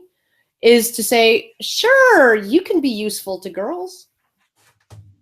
Yeah, that's your response. What do you think is going to come from that? What do you think is going to come from that? This is like feminists get on these stages. They march onto these stages. They open their mouths about how they raise their children, and everything that comes out is horrifying. It just makes me feel so fucking sad, because everything that she's actually saying about her son, right, is, and about her relationship with her son, she's actually sort of, she's saying it and without actually saying it. It's the things that she's not saying that are what strikes me, right? Compared with the things that she's saying. She didn't say it, oh, and what I told him was, oh, of course I care about you too. She didn't even bother to relate that to the audience. So who knows what she actually said to her son, right? Other than, it got me thinking, right? How can I recruit my son in, to help girls and women, right? This is what she did. Now, this is how feminists believe that I treat my daughter. Only it's even more fucked up than that, because some of the craziest feminists will say things like, you've probably been teaching your daughter fellatio since she was 10 because that's all you think women are good for, is just to please men, right?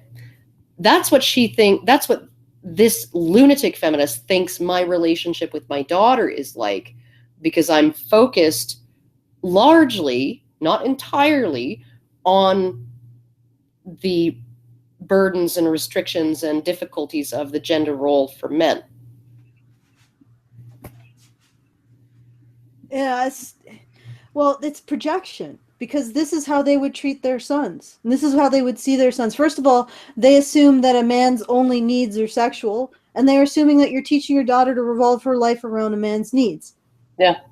Because that's what they teach their sons. But obviously, if this woman can honestly get on a stage and be paid to tell people that when her son said, Mom, I need you, I want you to tell me you care about me, her response was, how can I teach him to care about women more? Yeah. That she can get on a stage, be paid for, and no doubt they will clap after this is done, for betraying such an incredible level of cruel and neglectful indifference to her son. I don't believe in Child Protective Services going in frivolously. And I don't think it would necessarily happen in this instance. But, lady, you are a shitty parent. Yeah, no, I just one point is, she's probably not getting paid for this. Okay, all right, fair enough. TEDx doesn't tend to pay. All right. Her expenses might have been paid, but if you are a man who this ever happened to you when you were a kid, you have a right to be pissed at your mother. Mm-hmm. Because mothers, in my experience, should be able to relate to their children on some level as people. Yeah. Now, and be able to say, like Karen was saying, you know, my kids are individuals. I look at what they need and try to teach them to their needs based on their individual experiences. Mothers should be able to, the way Zig Ziglar puts it is not necessarily sympathize, which means that you take on those emotional reactions, but empathize, which means you understand them, but at the same time you have distance from them to give them what they need. Yeah. She isn't even able to recognize that her son is having an emotional reaction. She is an adult reframing her child's emotional needs in terms of her benefits. Yeah. That's fucked the fuck up. Like, she's like, that's, what do they call it? Parentifying a child, in which you see your child in terms of your own benefits rather than their needs? Yeah. It's like emotional incest. How is it that she can walk on this stage and people can be anything like, fuck, that was disturbing? Yeah. I mean, this is emotional incest. She's casting her son in an adult role in terms of responsibility to her. And this is not just responsibility, enforcing the idea that men are defined by their responsibilities to women. This is an adult woman who cannot see herself in terms of providing for anyone else, anything. And she's a mother. She's a child. She is a permanent child. What the fuck is she doing standing up there, a permanent child, telling anyone how to be an adult? All right. We got to get through this. We got a minute and some to go. 2 minutes almost. Yeah, okay. Let's do it. 20 more seconds. And not in touch with their children. So gender equality... Not in touch with their children. Okay. Lady, you are not one to talk. And often not in touch with their emotions. They're often not in touch with their children. What the fuck? I'm sorry, I got a meltdown over this. I know. Not in touch with their children. Are you kidding me, lady? Are you fucking kidding me? You are the last person who should be talking to anyone about not being in touch with your children. Miss, oh, my son expressed a vulnerability and an emotional need, and I reframed it in terms of benefit to adult fucking women. Oh. Okay, I'll shut up now. And I do think this is beginning to change. So I've met lots of young men and women who call themselves feminists. I think the younger generation, the mine, are much happier to call men feminists as well as women feminists. I think that's a great change. Whether they call themselves pro-feminist or feminist, I don't really mind. Oh, you don't? How magnanimous of you. That's awesome. I thought feminism, I thought there were a million feminisms and a million different definitions of feminism. That's what Naomi Wolf told me. And no matter which feminism it is out of the million different feminisms, it's good. It's always good. But you've given permission for some small subset of those million different feminisms to actually, men can call themselves feminists. That's very charitable. You know what? I'm still baffled. Like, it really pisses me off when these women target children. Oh yeah. And I mean, it more than pisses me off when they target their own children. It's like watching them eat their children. Yeah. It's not physically eat them, but emotionally eat them. She's like consuming her boy. And it's sort of like, that's what I see, and that's why I get so feisty with these particular topics. Yeah. This dress doesn't fit her properly. I'm sorry I'm doing the fashion advice thing again, but you see this little pocket here and this little pocket here? It's because the dress doesn't actually fit her properly. I know I'm No. It's just a distraction. But moving on. I think there are fantastic campaigns out there, like the United Nations He for She campaign. Oh, yes. He for she. The revolutionary idea that men should do shit for women. I remember. Oh my God. Never been tried before. Just might work. Just might work if we. Yeah, no, just might work. If we really work hard to change how we see things and how we do things, this revolutionary new model just might work. Yeah, but here's the thing. It's like, men will do these things for women, and then women will find out that they're not precisely as they want them and blame men that they oppress them for not having made things precisely as they want them. And then we start all the fuck over again. Oh, yeah. Then it'll be like Dick for Sally or some shit, right? Some new UN initiative. And it'll be called something different, but it'll require the exact same thing of men. Pledge to do your part to eliminate sexism and violence against women and girls. Pledge forever internally. Fuck. Yes, okay. And also send us money. Yes. No, do send us money. Oh, well, yeah, but, where would I get my wine if people weren't sending money? That's a much better cause. It's actually a much more... Well, I was actually thinking about this, and I was like, people have to pay governments to tell them this shit. Or, no, they don't have to pay. They are forced to pay. How much of Canadian taxpayers' money went into that fucking white ribbon campaign? Oh, lots. In which feminists were going into middle schools and telling boys to take responsibility for violence against women and girls. Yeah, no, and the Catherine Wynne, I think it's Catherine Wynne in Ontario, and her, just announced another $48 million or something like that toward an anti-violence against women initiative, right? Government money. It's insane the amount of fucking taxpayer dollars that go into this, the sheer volume of money that is paid by people who don't have a choice. They don't have a choice to pay it, right? Because if they don't pay it, the IRS or Revenue Canada, right, they're gonna come and stick you in fucking prison. So you pay it, and then cunts like this manage to convince the government to give them tons and tons and tons and tons of money to actively undermine the interests of the people who pay 75% of the taxes. Well, and it's just like, you know what? I'll save it for the end. All right.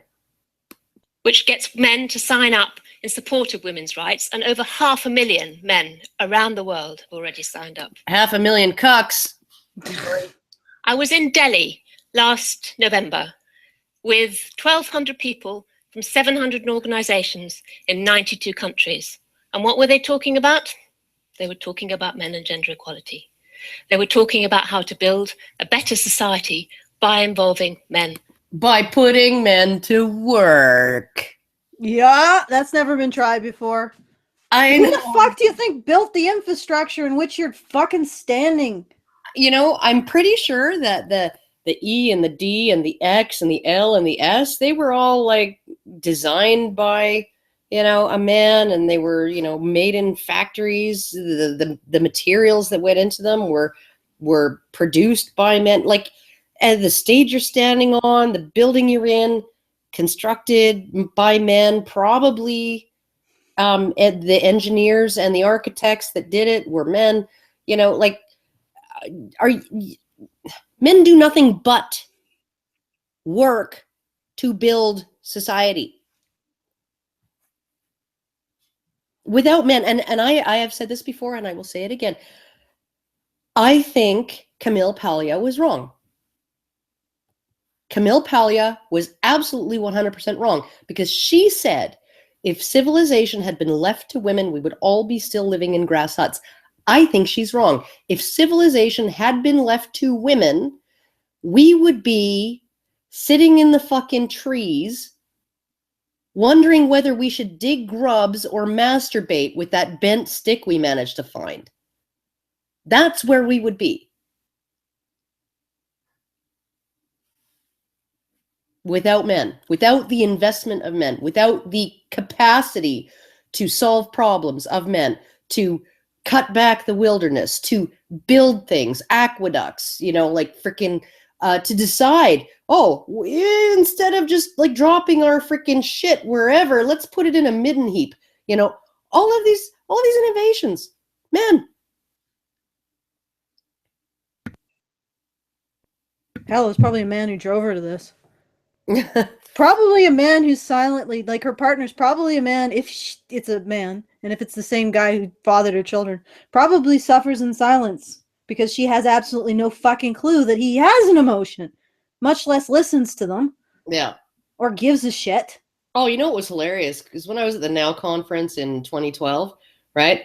It was just at the end of the conference. It was like, I don't know, around 1 or 2 in the afternoon, and everybody was leaving, and this one woman who had, she was just one of those women that there are some people that your eyes are drawn to them because, I don't know, just because they look unusual or they have a presence, right?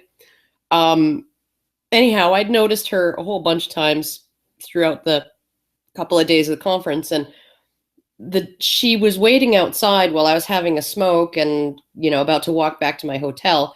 And she was waiting for her husband, and he finally pulled up in this like monstrously expensive convertible, right? That was like all like he must go to the car wash every fucking day, right? And he's this big fat guy, right? Like he's like the guy that you imagine in a wife beater, like an Archie Bunker type, right?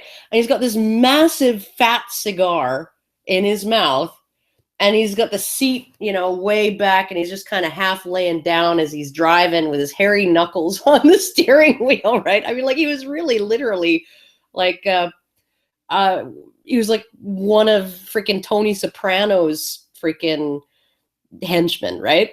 And she gets into the car with him, and I'm thinking, what the fuck is going on here?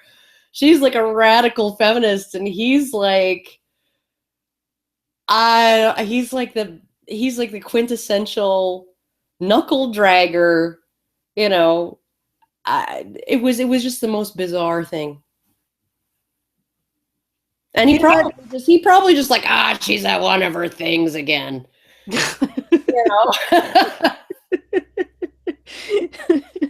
Keeps her quiet, keeps her from bitching at me, right? Well, they're just, that you say that feminist men are cucks, but there are some of them that are super alpha, and they know the score. They know that these are some of the most fragile, submissive. Like when you get them behind closed doors after they've beaten their little fists on his big, strong, hairy chest, and they just can't help but submit, and that's exactly what they want to do. That's the kind of women they are. Oh, that's awesome, actually. Yeah, and if they didn't want to push all this shit on everyone else, it'd be fine. Feminists can have and that's what they want. They want a guy to just... If they want to have rape fantasies, cool, right? Lots of women have rape fantasies. They can be really titillating. Just don't project your rape fantasy onto all of society and claim that it's actually happening. Yeah, it's going a little far. Mm-hmm. Just a titch, But it's like this. I swear, feminist women want the most alpha guys, and sometimes they get them. Sometimes they find a feminist man he's got the score. He's got it laid out. He's figured it out, and then they charge him with rape. But that's another story. Yeah. But really, it's in my experience that is very common with feminists. They have this quality where they are submissive, but they put up this brittle front of bitching, like this kind of, I don't need no man. Oh, but I just can't help it when you're so strong. It's like that's what they do. They're so flattering to a lot of men that their behavior. My boyfriend, like some of the women that he banged, in the year before he met me, were like the blue-haired freaking lip piercing type feminists. And he said that they were the ones that tended to go, because he's really dominant in bed, right?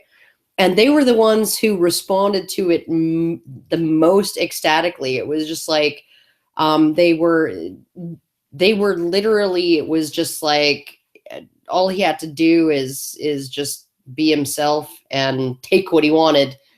And they'd be just like, you know, swooning and freaking, you know, screaming in pleasure and all. And he's just like, these are these women who are like, women are oppressed and sex is bad and, you know, and rape is wrong. And here he is like just being super alpha in bed the way he is with everybody. And these are the women who are responding the most to it, the most positively to it. Yeah. And to be honest, when feminists charge us of flattering men's egos, it's fucking absurd. No. I know. Telling men that they're victims of things, it really, really strokes their ego. Yeah. Well, but the other thing is that feminists also, they don't realize that there's a lot of guys who really like that you know, that woman who puts up a front of not needing no man, but is secretly fragile on the inside, like this particular woman here. Yeah. I mean, she's essentially, all she's saying is, I'm fragile and helpless and I don't need no man, but I really do. I really do. And what's she saying about men? Men are so powerful. Men are so powerful. Yeah. I know. That doesn't stroke any male egos out there at all. Yeah. It's like, yeah, it's again, it's projection. Yeah. Just like what they do when they say that you're teaching your daughter to revolve her life around benefiting men. Sexually. Not in any other way. Well, okay, in other ways, but mostly sexually, because that's the one accusation that, you know, really smears a person, right? Is, you know, so that sexual misconduct around children type thing, around girls specifically.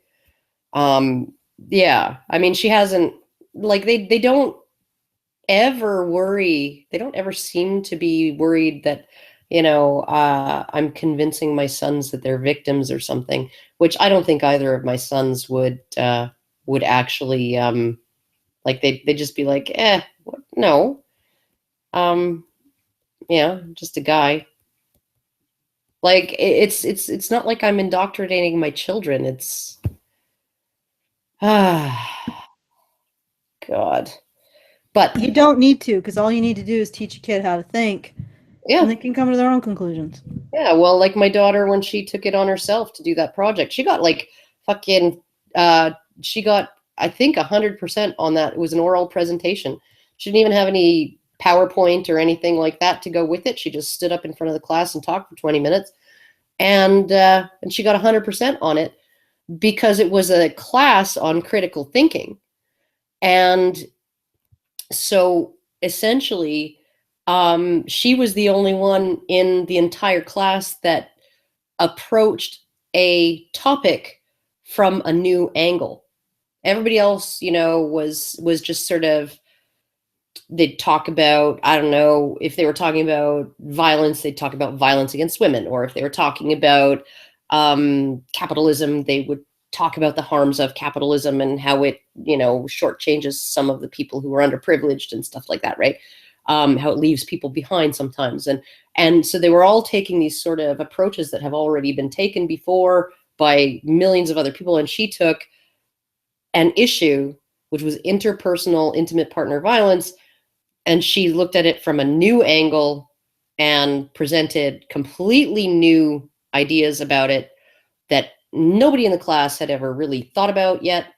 And so she got full marks on it, even though she didn't have any visual aids. And she didn't even tell me about this project till she came home and said, I got 100% on my project. And I'm like, what project? And then she told me. Cool. So, yeah. Well, generally your kid sounds like a pretty cool kid.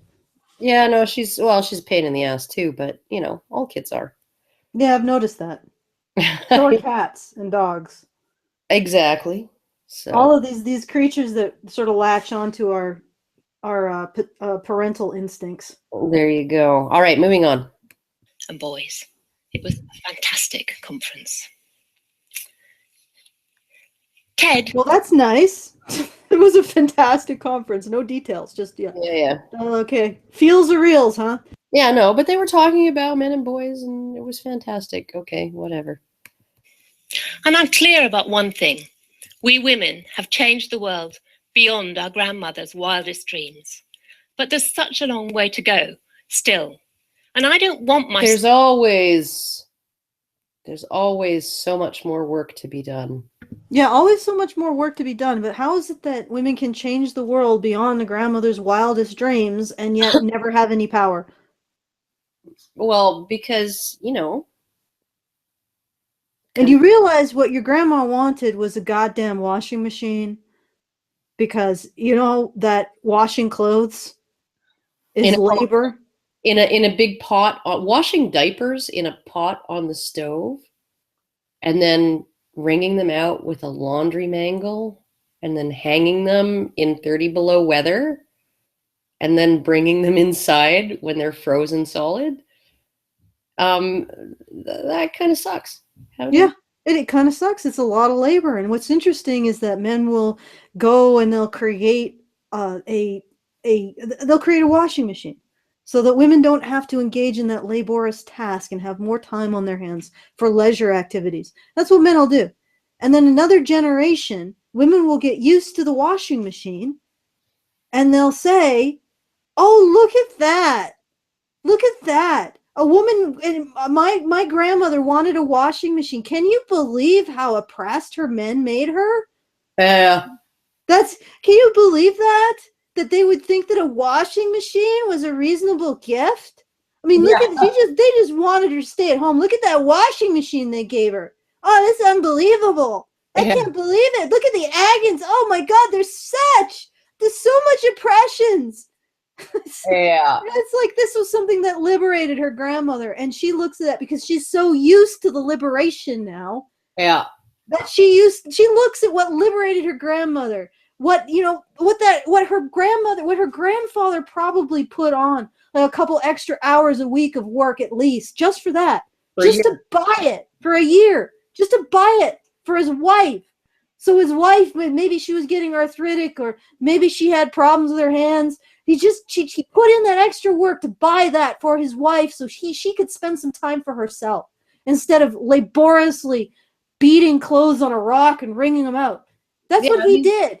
These women are like, "Oh, he just wanted her to do his laundry." Yeah. Well, this is like he went out of his way to make her life easier. And they turn around and they say, "Oh, look at the oppression." That's what happens every fucking generation.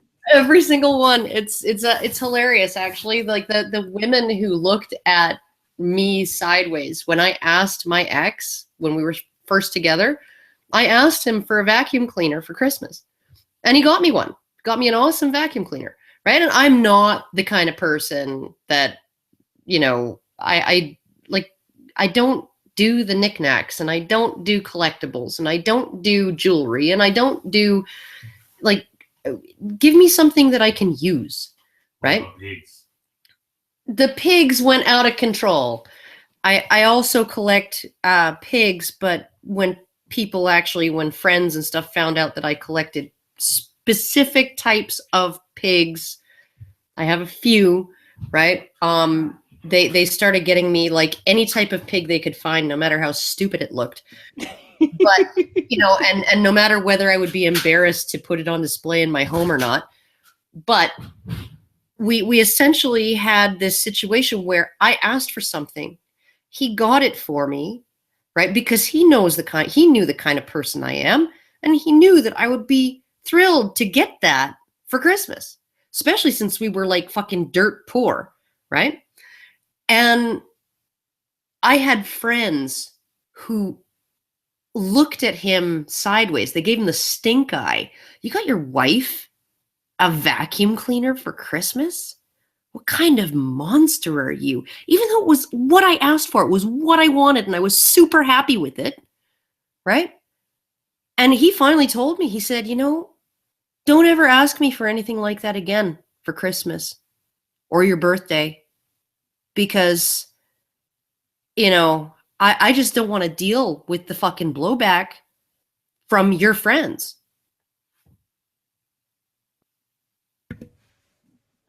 Yeah, I get, it's people are really judgy about other people's relationships. Oh yeah, no, it's awful. It's like it's retarded. It's ridiculous. It's like, I even had a feminist friend who like she would invite me out, and at this time, my ex and I were working opposite shifts. He was working 7 o'clock in the morning or something like that till 2 in the afternoon, and I started at 2 at the same place, and I would work till 10. Right, so I would drive down with the kids. We would do the switch off in the parking lot, and then I would go home. And he hardly ever went out. I don't even know whether he, like, maybe once every 3 months he would go out and do something with some buddies, right? Go jam with buddies, the guitars and stuff, right?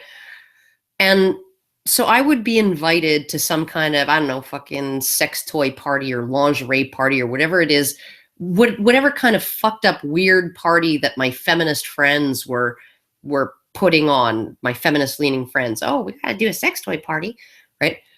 It doesn't even fucking interest me, but I like a party, hanging out with your friends, right? So, and I would say, well, I'll have to clear it with my ex, my husband, see if it's okay with him, because he never goes out, and he's always saying, is it okay? If I leave you alone with the kid, you have 2 days off a week, I have 2 days off a week, we're always working, right? Is it okay with you if I go out on this night? Is it okay if I leave you with the kids for that night? Can, or is that going to be a problem? Is it going to interfere with anything, right? He always did that with me. I always did that with him because we had so little free time. We had so little time where we were both home with the kids, and almost no time without the kids at all, right? So I would say, well, I just have to check with my husband, make sure it's okay. Oh, you have to ask permission? No. But I have to be considerate, just like he is with me. What the fuck is wrong with you? Like the judgment, the level of fucking judgment just for making sure that you're not fucking your partner over. Maybe he had plans, or maybe he's feeling under the weather, or maybe whatever. Maybe he just doesn't want to be alone with the kids on Friday night, after being alone with the kids every night for 5 nights in a row. Yeah, being considerate. That's not okay. That should be judged, because that means you're asking permission to leave the house or something. Even though he did the same with me. Yeah. And lots of people look down on the way, they say my relationship with my husband is weird, because I'll ask, I can't do anything necessarily until we both agree on it. Yeah. So I had to ask him. It's like it's just being decent. Yeah, no, and he's not going to do anything, out of the ordinary or out of the routine unless you both agree on it. It's just like it's just, that's what being in a partnership is. But somehow it's a crime to be considerate to your husband, even if he is considerate to you in the exact same way. It's fucking retarded and annoying. But moving on. Son's question, why me, to remain hanging for the next generation of boys and girls. So I'd like men to stand up to other men. Okay, wait a second. Can you go back a bit? I don't want my son's question, why me? Yeah, no, that wasn't your son's question. Still. And I don't want my son's question, why me? No, that was not his question. His question was, what about me? You care about women's rights. What about me? It wasn't why me. Why am I, Okay, can I point something out, Karen? We are two random, sort of douchey, trollish people on the internet. And we give a shit more about her son than she does. Oh, God. Well, Think about that. Understand him better. Yeah, we understand him better. I think I actually care about him more. I personally, she might be actually convinced to care, right? If she understood him, because then she would understand that he has problems and feelings and vulnerability, and that he sometimes worries that his mother doesn't love him, and all of this stuff. She would understand that. And then maybe if she understood that, she could be asked to care about it. But it's completely off her radar. It makes me want to just like take her by the shoulders and shake her and say, like, don't you understand what your son was actually asking? He wasn't asking, why should I pick up this shovel? He was asking, why don't you ever pick up your shovel for me?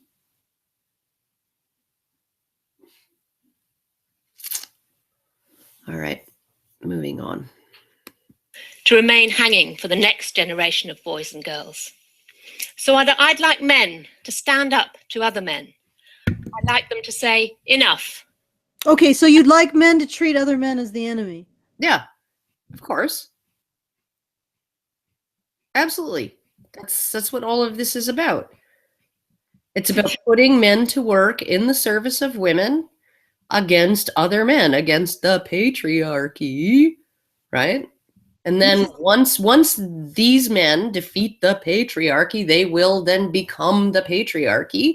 And then we just shuffle things forward a few more, meters, and now we're here now. We're in this room now, where women are still oppressed by the patriarchy. We still got to disassemble the fucking patriarchy. This is sick. She's essentially teaching her son to entirely revolve his life around how he benefits women, simultaneously as she's teaching him to be suspicious of other men. Yeah. What a fucking sick psycho fuck. Like, I could be rational here, but this is at some point, people have to give a shit about what they're filling their sons' heads with. Yeah. And she is filling her son's head with full of fuck. First of all, she completely and egregiously, how could she possibly have misinterpreted what he said to that level? Yeah. And then she's just like, she's using his, oh, wait, that's right. Target them when they're vulnerable. Yeah. She's using his emotional vulnerability to push her benefit and her ideology. To put him this woman is a snake. Yeah, no, but she doesn't see it, and she won't ever see it. Oh, maybe she does. I don't think so. I think honestly, most of these people who talk like this, right? Because superficially, if you sort of take the tone, and she really hasn't said anything bad about men. She hasn't even really, other than the 1 in 3 stat, right, that she brought up, in most of these women buy their male partners, blah, blah, blah, right?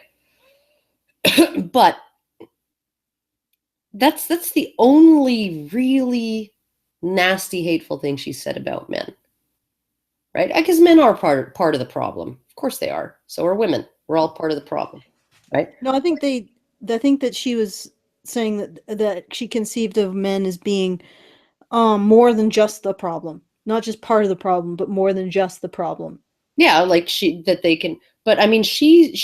feels like this is like an olive branch or something, that she literally thinks that everybody wants to think that they're a good person. Everybody wants to believe that they're a good person. Of course they do. Even as they are telling a group of people, the most vulnerable. Like, her son is more vulnerable to her than any other person she's ever met. He is more vulnerable to her than any woman was ever vulnerable to any man. He is completely vulnerable to her. She is the one who is laying down his understanding of self in many ways, and also his sense of belonging in society. And this is what she's telling him. Yeah. She's telling him, attack other men on behalf of women. Yeah. Attack other men on behalf of women. Because that's a totally revolutionary idea. Never tried before. Judge yourself based on how you benefit men or women. Judge yourself based on how you benefit women. And of course, once you build that benefit, once you buy your woman a washing machine, another generation of women will come around and tell you how oppressive you are to her. Yeah. So build your identity based on benefiting women. And once you benefit a generation of women, the next generation will come around and start poking their pointy little fingers in your chest and saying, "You're a fucking oppressor. You're an oppressor. I spit on your grave." You know, and that's so judge yourself by your benefit to women. Do that. And by the way, I don't even recognize your vulnerabilities or your emotions to the point of even being able to understand what you're telling me. Boy has emotion? Boy has emotion? Oh, blah, blah, blah. Like, boys have anxiety? Boys have concerns over whether they're loved? Nah. That must have been something else he was getting at. Yeah. I'll just yeah. It just oh, he must have been concerned about being able to benefit women enough. Yeah. Oh.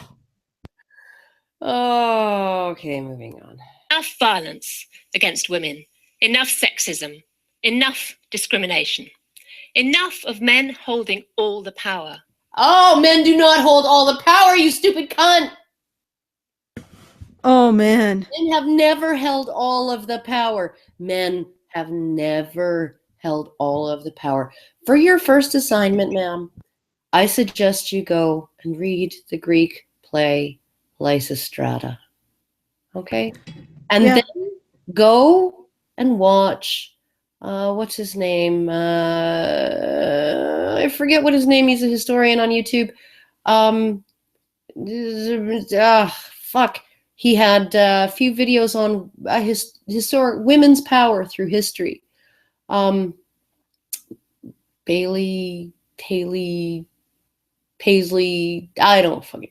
Anyhow, I'll link it in the low bar of the video ad if you like, because that's actually really, really demonstrative of the amount of power women had over their men, their children, over their households, over other people, and in their cultures, right? Even in ancient times. Even in fucking ancient times. Does anybody even think that the premise of Lysistrata in the history of feminist imagining, right, where wives and mistresses would go on a sex strike to essentially lay down the law and make their men do what the women wanted them to do? Well, the patriarchy of feminist imagining imagines a history where those men would just rape their women. I mean, women didn't really have a capacity to say no to sex. So any sex strike they went on would just mean that the men would just rape them anyway, get the sex they wanted. And, those women didn't have any power. They didn't have any say. They didn't have any influence over their men. Could not influence big decisions like whether to end a war. Oh yeah, no, in the patriarchy of feminist imagining, that would all be so implausible that nobody would even be able to conceive of writing a play about it. Just like nobody in the 1500s would ever conceive of, I don't know, the idea of transformers, that, giant robots from outer space, because such a thing was completely out of the scope of human imagining. Like, Lindy Beige is a historian. Lindy Beige, the women's power through history. This woman, she thinks that men still have all the power, right? Despite the massive changes inconceivable to our grandmothers that feminism has made, right? Men still have all the power. Well, just that. I mean, she has to believe it. Because if she ever questioned if men have all the power, she'd have to face the fact that what she's using her power for is not right. It ain't fucking right. She has to look at her son's face, who's a cute little kid, Yeah. and realize what the fuck she's using her power for. And Yeah. that's a pretty ugly realization. I doubt that she'll ever question herself. It's Well, like once you're at the point where you're doing this to your own children, you're committed, man. You're committed.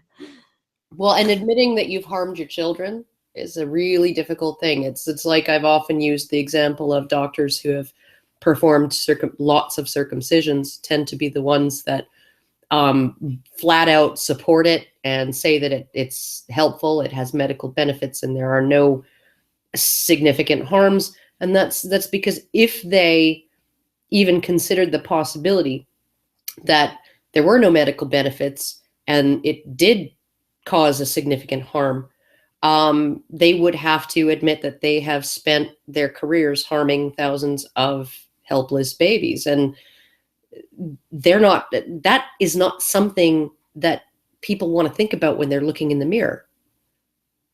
So it's easier psychologically to believe that you're doing something good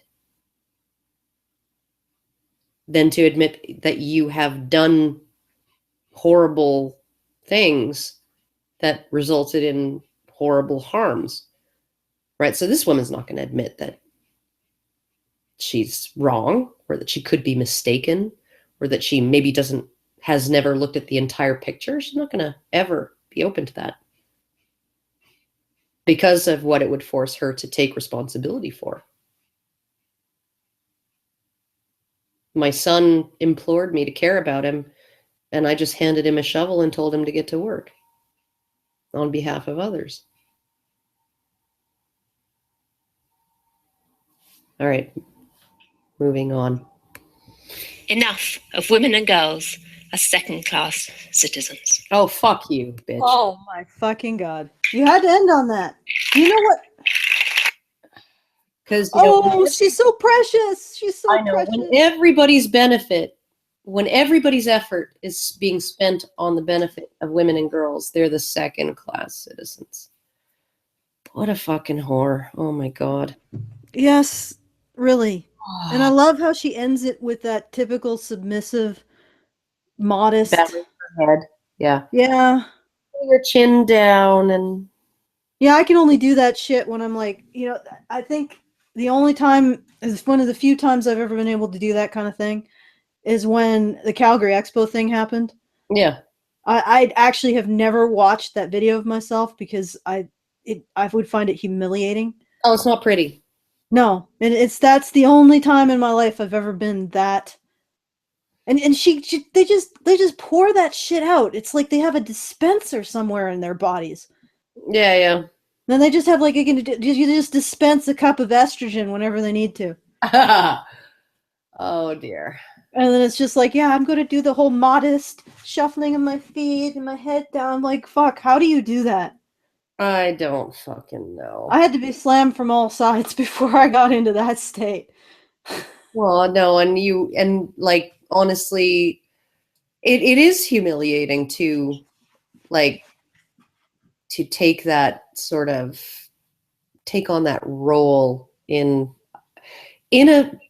you're in a position where you're on a stage or when you're being looked at as an authority on something, and then you, I don't know, burst into fucking tears or some shit, right? Or, what would be the best example of this in the past year? The last year was when in the Gregory Allen Elliott case, the prosecutor had fucked up majorly and sort of introduced in her closing arguments essentially a form of mens rea that she had not actually addressed it at any point in the trial or in the opening statements or in the initial case file, right? So it was like she's introducing new information, right? The information being the entire trial had been based on he intended to harass these women. He knowingly and intentionally intended to harass these women, right? But then in her final closing arguments, she said, or if he didn't, he should have known and therefore was reckless, right? She hadn't presented any evidence at the trial regarding this. It was not a question that the court was entertaining, right? Until her closing arguments. So then the judge comes and he says, okay, well, you seem to want me to include this. I can't convict him of a charge that he hasn't, of a crime that he hasn't been charged with. You want me to include it? Give me your best arguments. So they all reconvene and she gives him her best arguments and he shoots them down, right? As being pathetic. She bursts into tears. Yeah, she burst into fucking tears in court in front of the judge. And that would be absolutely fucking humiliating. I mean, yeah, it would suck to be in her position, right? Given her motivations and given what she wants to have happen, right? And given her position, right? Because she's the prosecutor. She was the one who made the decision to pursue the case. The Crown always decides whether to pursue a prosecution, right? She argued the entire case on this one basis. She fucked up and didn't mention this one other thing throughout the entire trial. She introduced it after the trial was over in her closing arguments, right? She couldn't convince the judge to take her seriously when she was arguing to include them, right? He essentially sort of called her incompetent, and that would be really, really fucking humiliating. That would be a really difficult thing to deal with. And yeah, she burst into tears. So don't feel bad. The feminists do it too, and sometimes they actually have reason. I mean, it doesn't mean they're not cunts and they're not wrong, but I mean, there's a good reason why a woman would burst. Well, I'm not going to feel good because the feminists do it too. Oh, well, whatever. Just don't feel horrible about it. Oh, no, I don't feel horrible about it. It is embarrassing, though, crying in public. Yeah, but in that moment, it was something that had to be done. Well, it had to be said. Yes. Definitely. And, the issue is, right, that if you don't ever show that you've been hurt, it's really hard for people to care how you've been wronged. Yeah. Because if you've been wronged and it didn't hurt, then why would anyone care? Yeah. So. True enough. All right. Okay. Holy shit, it's 4:37.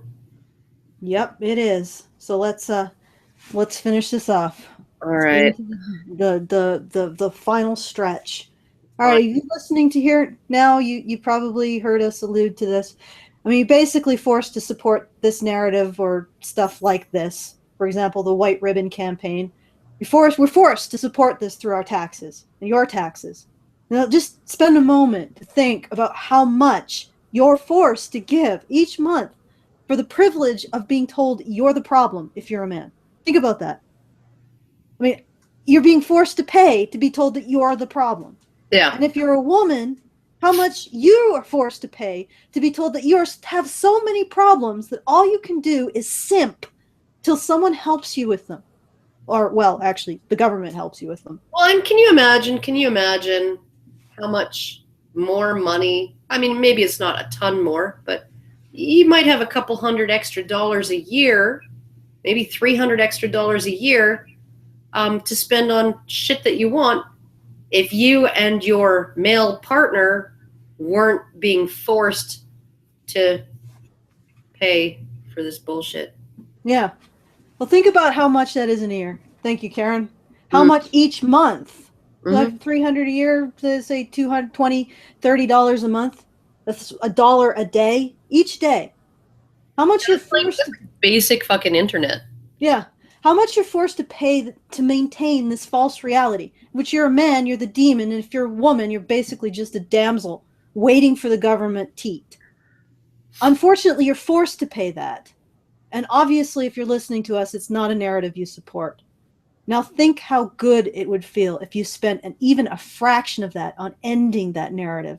Not just passively consuming the counter narrative by listening, to us, but committing to it, as committing to the truth, committing to the end of this bullshit, committing to knocking it dead. Let me tell you, every dollar you spend to support us, to support Honey Badger Radio, is a big fat fuck you to the government. It's a big fat fuck you to feminists. It's a big fat fuck you to everyone who wants to tell you you are the problem, or that you have so many problems that you need them. So do it for yourself. Do it because you want to give a big fat fuck you to the woman in this goddamn video. Oh my God. www.patreon.com/honeybadgerradio. Do it. Do it.